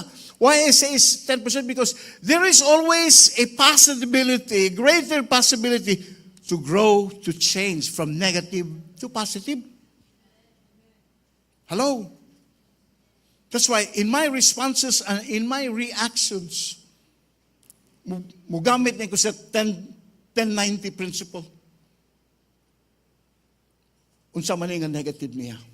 Should I magnify this or not? Of course, I should prefer the positive. Daghan kay nadaot, daghan na kayong nasamok sa anang negativity. Palabuan ay pangitag, unsay sayop sa tao. You have experienced that, probably. And what had happened to you? It not only destroyed people, it destroyed you. Kaya ang tao, negative sa tanaw nimo. But if you see the positive, people will appreciate you. And in return, they would see the positive of you. Dili na negative. Why? You started with the positive. Though alarming kaayo ang negative, but you have you have the faith and the positivity that, hey, man has still a chance to change. I can still change in my life. Amen. I'll just end here. I want you to take note of this. There's two things lang. Muna yung pinaka-importante. As I see it in the eyes of God and in the plan and the will of God is, for us as Christians, we need to help others know the Lord. Wa may usa nato dinhi nga tao nga wala ka kaila, wala yung Ginoo sa imong kinabuhi. All of us have people we know we relate with, part of our work, or school, or even your, casual friends that doesn't know the Lord. Paggamit sa Ginoo. Karon si Mana, paggamit sa Ginoo. You have the capacity. The reason why you are saved, the reason why you are growing in the Lord is because God wants to use you. Amen. Ay usiki, magkatawa ang yawa anak nga way napuslan ang imong nadawat nga mga panalangin sa Ginoo. I often hear, observe people say, linot kayong Ginoo, Pastor, kay panalangin ko, gitagaan ko sa Ginoo. Huwag ko mag-expect ng ihatag ni sa Ginoo. Gamiyon ko nga, unsa may imong gihatag sa Ginoo? Unsa may imong gibuhat sa Ginoo? In answer to the goodness of the Lord, what have you done? Ang ampo iso, karon si Mana, sunod, gadaala sa itong kinabuhi.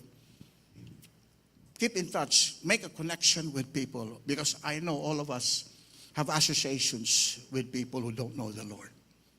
Amen? And second, which I said is very important, is our walk with God. Because the life that you have in the Lord, your walk and your relationship with God is strengthened. Ang first that you win to the people is also strengthened. Kaya na may Ginoo sa imong kinabuhi. Amen? How's your spiritual growth? Are you increasing in knowledge? In an increasing measure. Kana bang increasing measure meaning to say, imo bang gisukod ang imong kaugalingon? Yesterday, who was that? Last week, who am I? Unsa may nausab nako? I don't know with you, but I'm very particular with that. Sa ako yun, sa akong kaugalingon. I always, before I go to sleep, I always recollect myself. I said, what happened to me? Just last week, a big thing happened to me. I cannot say to you in detail, pero hapit ko mahagbong sa usa ka butang nga gihimuan akong desisyon nga sayop dihay.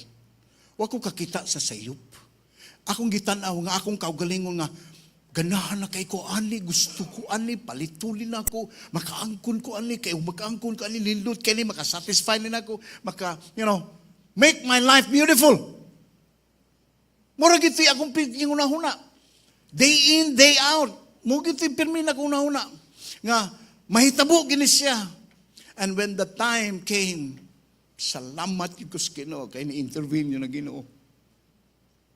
Paghibaw na, paghibaw kay si Pastor Ali, paghibaw niya siya nga, salamat ka sa Ginoo.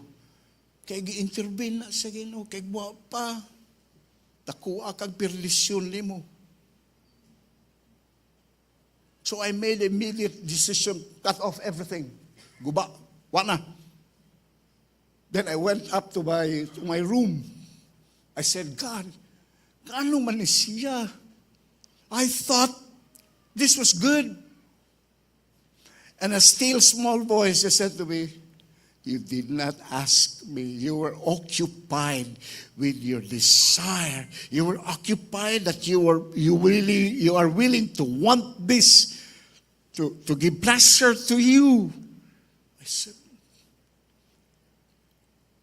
those are the things I thank the Lord that I have grown to that area.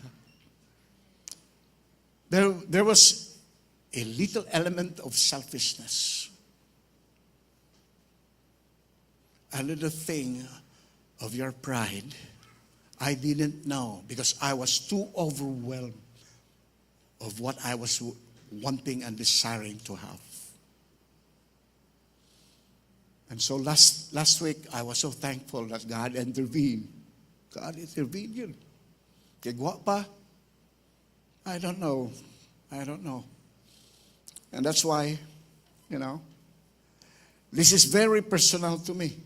Actually, as I mentioned to you, days and weeks and months, these things are going on in my life to check and correct myself, to change myself. There are many things that I need to continually upgrade myself. I thought I have. You know. And so I hope and pray that what I have mentioned, what I have said to you a while ago, these two things that we are going through every day, we are directly, going into this direction. How are you? Are we obeying the command of the Lord to win people? People that are lost, whom you know that are lost, and you just don't care about them as of now. I hope and pray you do something about that. The second is, how is your spiritual life? You may be wearing a nice clothes, nice wear, but how is your spiritual life? That is your physical. You're wearing good clothes. Speak and span. You're good. You're always, wonderful. But how is your spiritual life? Day in, day out, you attend the church, you attend the services, and whatever cell groups or conferences or whatever you are doing, are you gaining yourself? Are you growing? Are you developing yourself in the Lord? Don't remain plateau. The worst danger that I have is nakahibaw na ko and I stop learning. Ang pagbasa na ko sa Biblia, basa na lang without gaining what I should gain from the Lord. Basa na lang ko for the sake. Nahimuan lang ako og devotional, etc. Yeah, that's it. Just to remove the conviction that I have that I need to do that. That is not growth. That is obligation. That is not growth. And I don't want you to fall into that. Nakaibaw naman most devotional. Please don't make it something that you are obligated and just do and satisfy your conviction that, hey, I'm done. But the reality is, wa kay nakuha. Wa kay nakuha agad sa pulong sa Ginoo. It's a waste of time, energy, and would bring you to monotony. Bring you to boring na kayo ang Ginoo. Okay, imo mang gipasagdan nga ing ana na lang ang itagan sa imong kinabuhi. Wa ka mo allow nga mo tubo ka, mo gain ka diha sa Ginoo. And God has more to give and to share to each one of us. It is my prayer that all of us will grow in the Lord. Doesn't speak of age. It's our desire to grow in the Lord. Naanata sa stima nga mutubo kita, pero somehow we fail to do that. Amen. Let's pray. Salamat. Dalaygon ka, O Diyos, sa walay katapusan.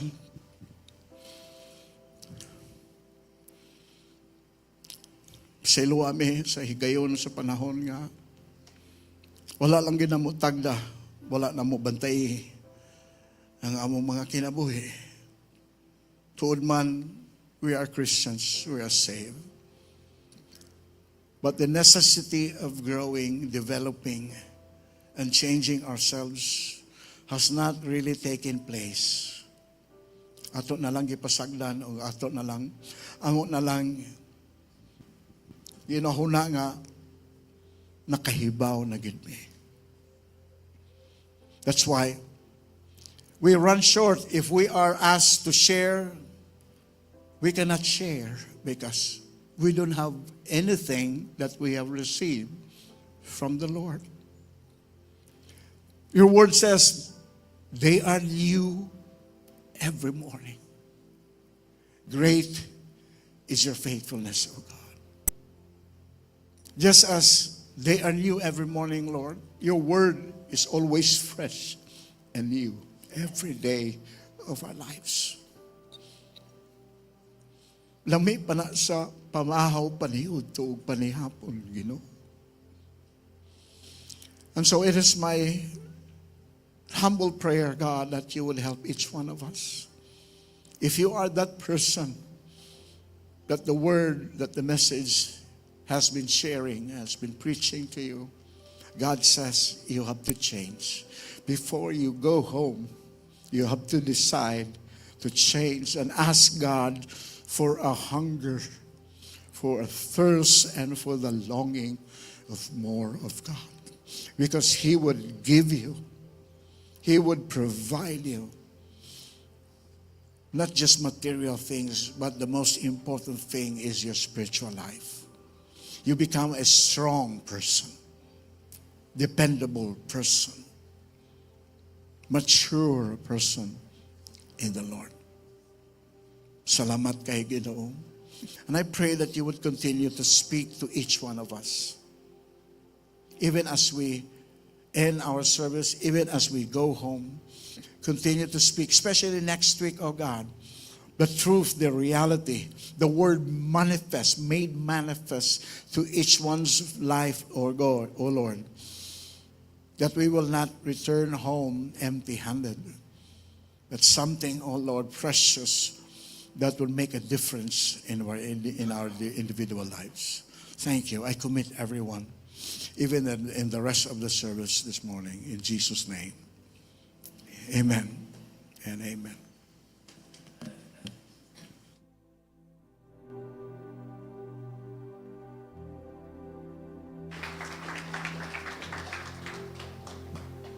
Amen. Praise God for His word this morning. One thing I learned from the Lord sa preach ni Pastor this morning is all about growth, right?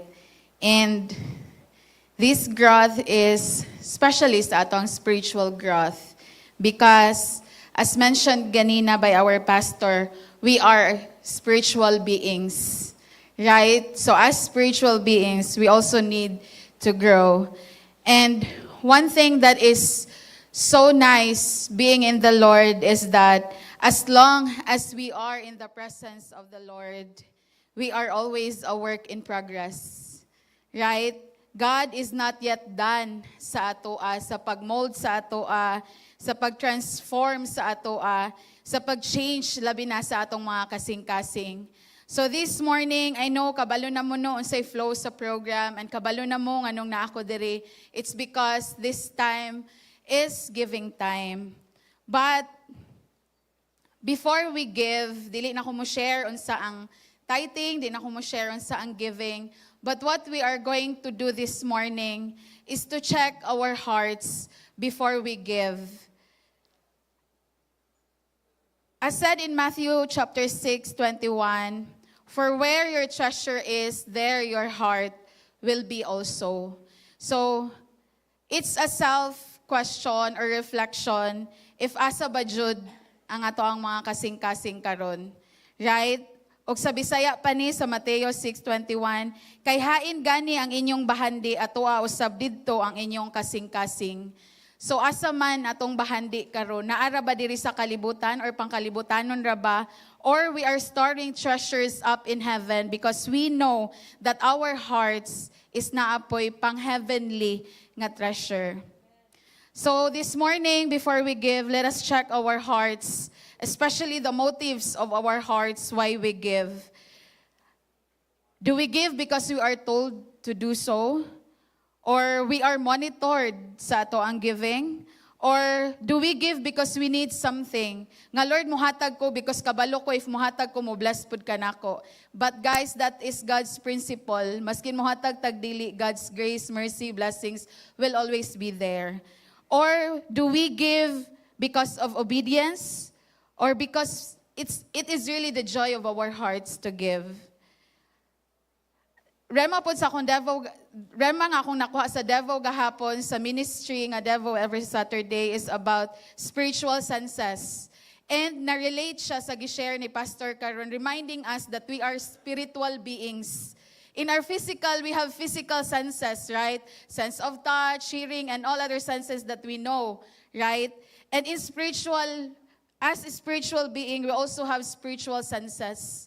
In kining ginabuhat nato in the physical, there is something nga dapat ma-activate nga spiritual sense nato that this giving is dili lang ni siya sa physical, but this giving activates the spiritual senses that something in the spiritual realm is happening the moment we give to the church. Right? So, right now, let us check the motives of our hearts and let us activate that spiritual sense that we give because something in the spiritual will happen, right? So I'll give you a moment to check your heart before we give. You can get now your envelopes and let us pray. Let us close our eyes and pray. So this time I'll give you the time to check your hearts, to talk to God. If your intention and your motive in giving is really from the Lord.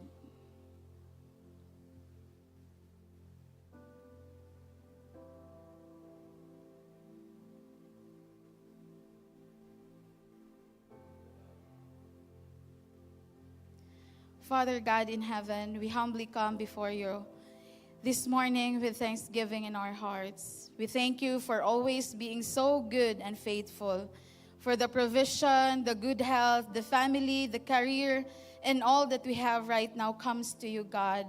And we are so grateful on that. We also thank you, Lord, for always reminding us to check and guard our hearts. And today, as we give, I pray that our hearts and its motives pleases you and gives a smile in your heart. Lord, we continually submit ourselves, especially our hearts, to you. Mold us, train us, transform us, or even prune us if there's a need, Lord, for us to have the same direction and heart with yours. And as we give, Lord, protect this, that no works of the enemy will ever prosper on this giving, O God. Multiply this, Lord, to bless and reach more souls. And Lord, we also ask, O God, that you will protect our church. This is yours, O God. And Lord, we believe in your word that no one can distract and separate this from you, O God. Cornerstone Fellowship is for you alone, O God. Thank you, Lord, for everything. We love you, God. In Jesus' name we pray. Amen. So if you don't have cash, you can send also your giving to our online account through GCash and BDO. God bless everyone.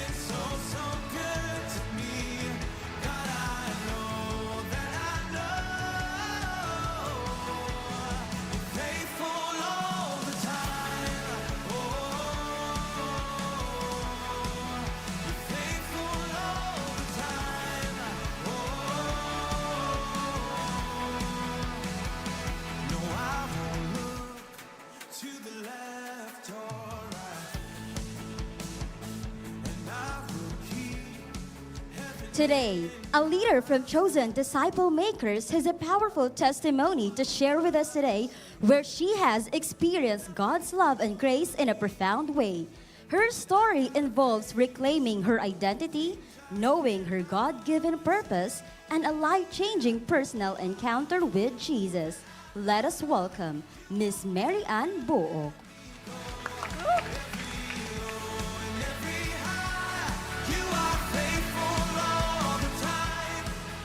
Good morning, brothers and sisters in Christ.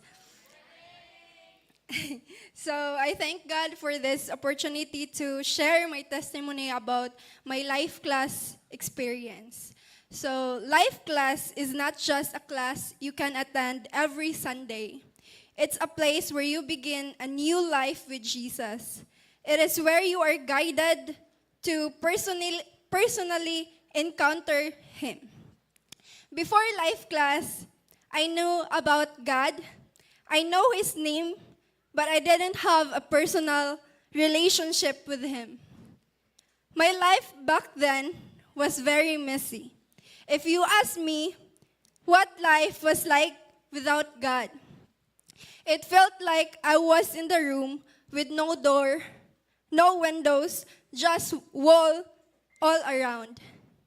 I was surrounded by darkness, hatred, anger toward the people who hurt me, self-pleasure, negativity, and doubt. I was living without purpose. But in my lowest days of my life, that's when God moved. He sent people who were willing to help me grow in faith and give me the opportunity to attend life class. During life class, I was amazed by the revelation God gave me. That's when I truly got to know Him deeper and personally. He gave me the opportunity to encounter Him, be reconciled with Him, receive restoration, and He held my life. Experience provision because I believe with God, I lack nothing. It was a life-changing experience. And it is really true that when you finally know your Creator, you begin to understand your purpose. My journey in serving God is not perfect. Sometimes I stumble. Sometimes I feel weak. But I share this testimony not because I am perfect, but because I have a perfect God who transforms and changes life.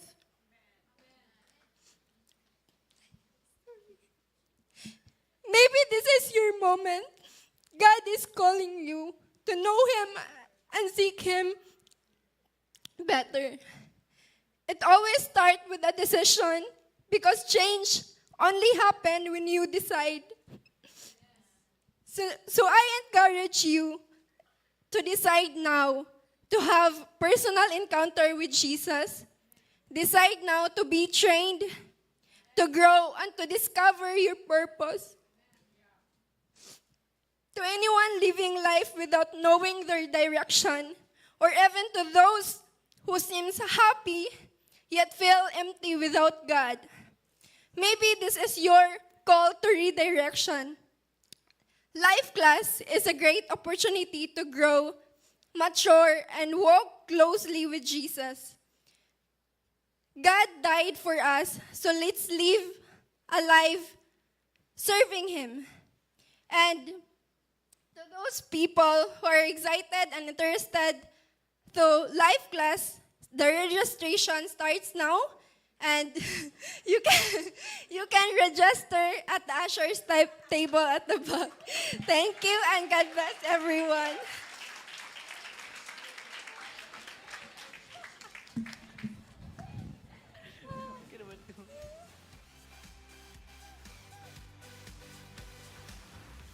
Thank you so much for sharing your testimony, Miss Mary Ann, and for reminding us that you are only a one decision away from a completely different life.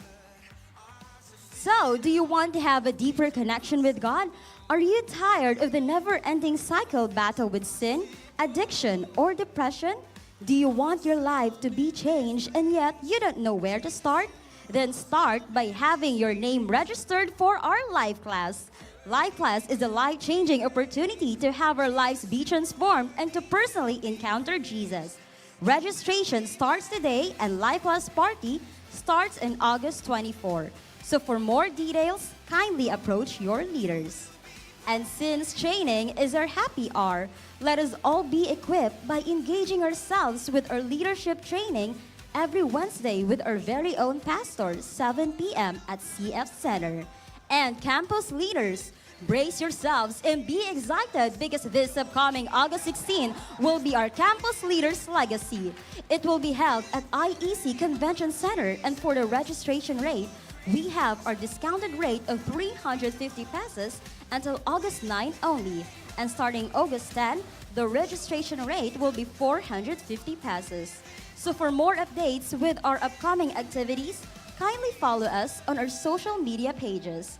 That would be all for our announcement. Let's enjoy the rest of the service. God bless everyone.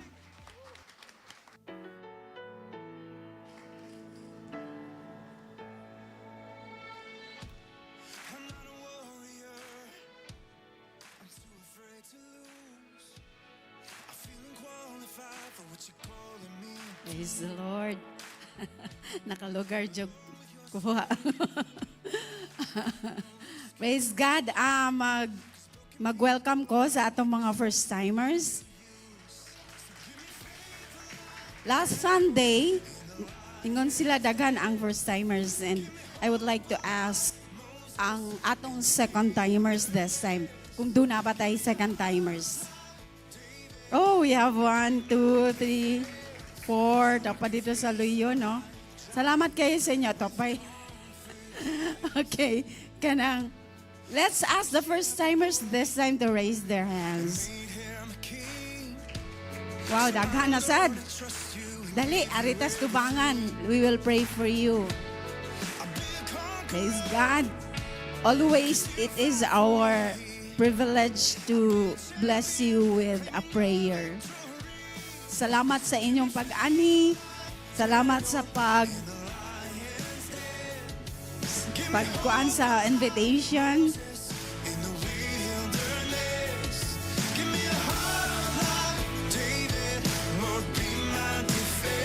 Praise God. Dagan kay atong bisita karon.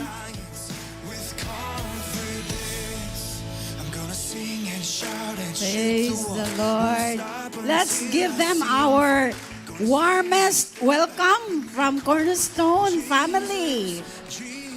Salamat sa inyong pag-ani o Salamat, ma'am, sa inyong presence. Okay. So, salamat kayo sa inyong presence karon, no?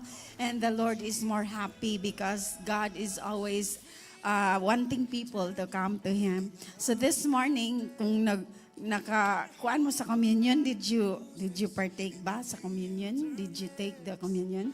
Yes. And during that time, di ba, nag-ask man tao for forgiveness sa atong mga sala. It's because it is the only way nga mabalik atong relationship balik sa Father. Nag-ingon man ang pulong sa Ginoo sa John 14, nag-ingon nga sa 6, nag-ingon nga, I am the way, the truth, and the life. No man comes to the Father except through me. Ingon si Jesus, right? So sa inyong pag-ask for forgiveness ganina, if you really did it heartily, doon ay nahitabo sa inyong kinabuhi. Nahimo mong mga anak sa Ginoo, because the Bible says whoever receives Jesus and confess his sins ba, i-cleanse na sa Ginoo through the blood of Jesus. And this time I would like to tell you that you are welcome in the family of God. That's why we can say you are my brother, you are my sister, tungod kay naa na si Jesus sa inyong mga kasing-kasing. Amen. So we will pray for you, and kung doon na mo yung mga desires sa inyong kasing-kasing, i-check kung kabubuton ba na sa Ginoo. Okay, kung kabubuton sa Ginoo, iyan ang i-grant, iyan ang ihatag sa inyo. And if ever you have struggles, we will ask God to help you. Yes, you close your eyes and all of us will be praying for you. Let's extend our hands towards them as we pray. Our Heavenly Father, here are your children who received Jesus in their hearts. Lord, at this very moment, oh God, you see them personally and you know them individually, Lord. You even know their names. You even know the number of their hairs, oh God.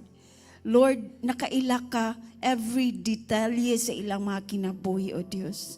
Lord, if they have struggles right now, you only know how to address them, oh God. Lord, we pray together in faith, oh Lord, that as we extend our hands towards them, you will release blessing upon their lives, blessing of peace that passeth all understanding, the blessing of love and the blessing of joy, oh God, that the world cannot give. Right now, oh God, I pray that you will create a longing in their hearts right now, oh God, longing to know you more in their lives. And starting at this very moment, that longing, oh God, will help them grow in their relationship with you. Lord, help those who invited them to help them grow in their life as they step up a new life with you, oh God. Thank you so much, Lord. Bless also those who invited them. Bless their families also, Lord. All of these, our visitors right now, oh God. Kung unsa Ginooy, imong giandam nga panalangin para nila Ginoo, na ibukbok karon o Dios sa ilang mga kinabuhi. Salamat kay Ginoo. Here they are. We present them to you in Jesus' name. Amen. Welcome. We will give you a token for coming, and next, sige, panghatag na. Next week, you will no longer be our first-timers, right? So, come on, maka-invite na sad mo og mga friends nga lain, and we can also welcome them again, like you right now. So you can go back to your seats, and happy Sunday. Welcome to Cornerstone Fellowship.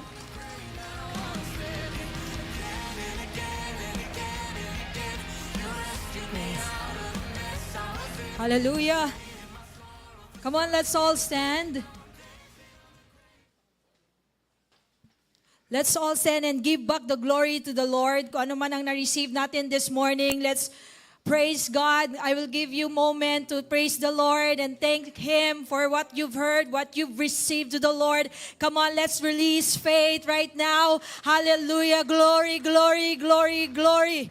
Glory to you, Lord Jesus, our Lord and personal Savior. Lord, we honor you, glorify you. What we heard, what we receive right now, God, coming from you is a great blessing to us, Lord. Father, thank you, Lord. Salamat, Lord, for speaking in our midst what we need to be heard and need to be applied in the coming days, oh God. As we face another days ahead, Lord, the whole week, oh God, I pray that, Lord, ma-retain sa amo ang memory ang amo ang na-receive karon, oh God. We desire to be transformed by you, oh God. As we face challenges, oh Lord, trials, persecutions outside this church, oh God. Any weapon formed against us will not prevail because it is your promise that you will be with us, oh God. We will overcome the world as Jesus overcome it, oh God. And no challenges from the enemy, Panginoon, na manaig sa amua. But Lord, help us to face them with faith. And we renounce fear, oh God, in Jesus' name. Even in the fear of facing the future, oh Lord, in Jesus' name. You are our future, Jesus. You hold our future, oh God. That's, Lord, we place our confidence in you, Lord. As we face the whole week, oh God, grant us a productive and fruitful life, Lord. We allow the Holy Spirit to change us, oh God, from inside and out, oh Lord. We thank you, God. We honor you, glorify you, Jesus. We enthrone you in the bottom part of our hearts, oh God. And Lord, I pray na sa susunod na linggo magkita-kita ulit kami, Lord. More powerful, oh God, bolder in faith, higher dimension of faith, authority in Jesus' name. Everybody will say, Amen. Hallelujah. Lord, one more time.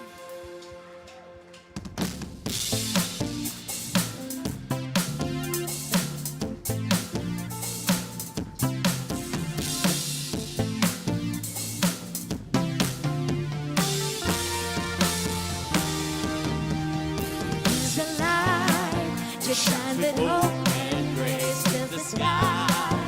With your mercy each day we're alive. Let your glory pour out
new thing happening. Leave behind what happened yesterday. 'Cause today there's a new thing happening. Leave behind what happened yesterday. 'Cause today there's a new thing happening. Leave behind what happened yesterday. 'Cause today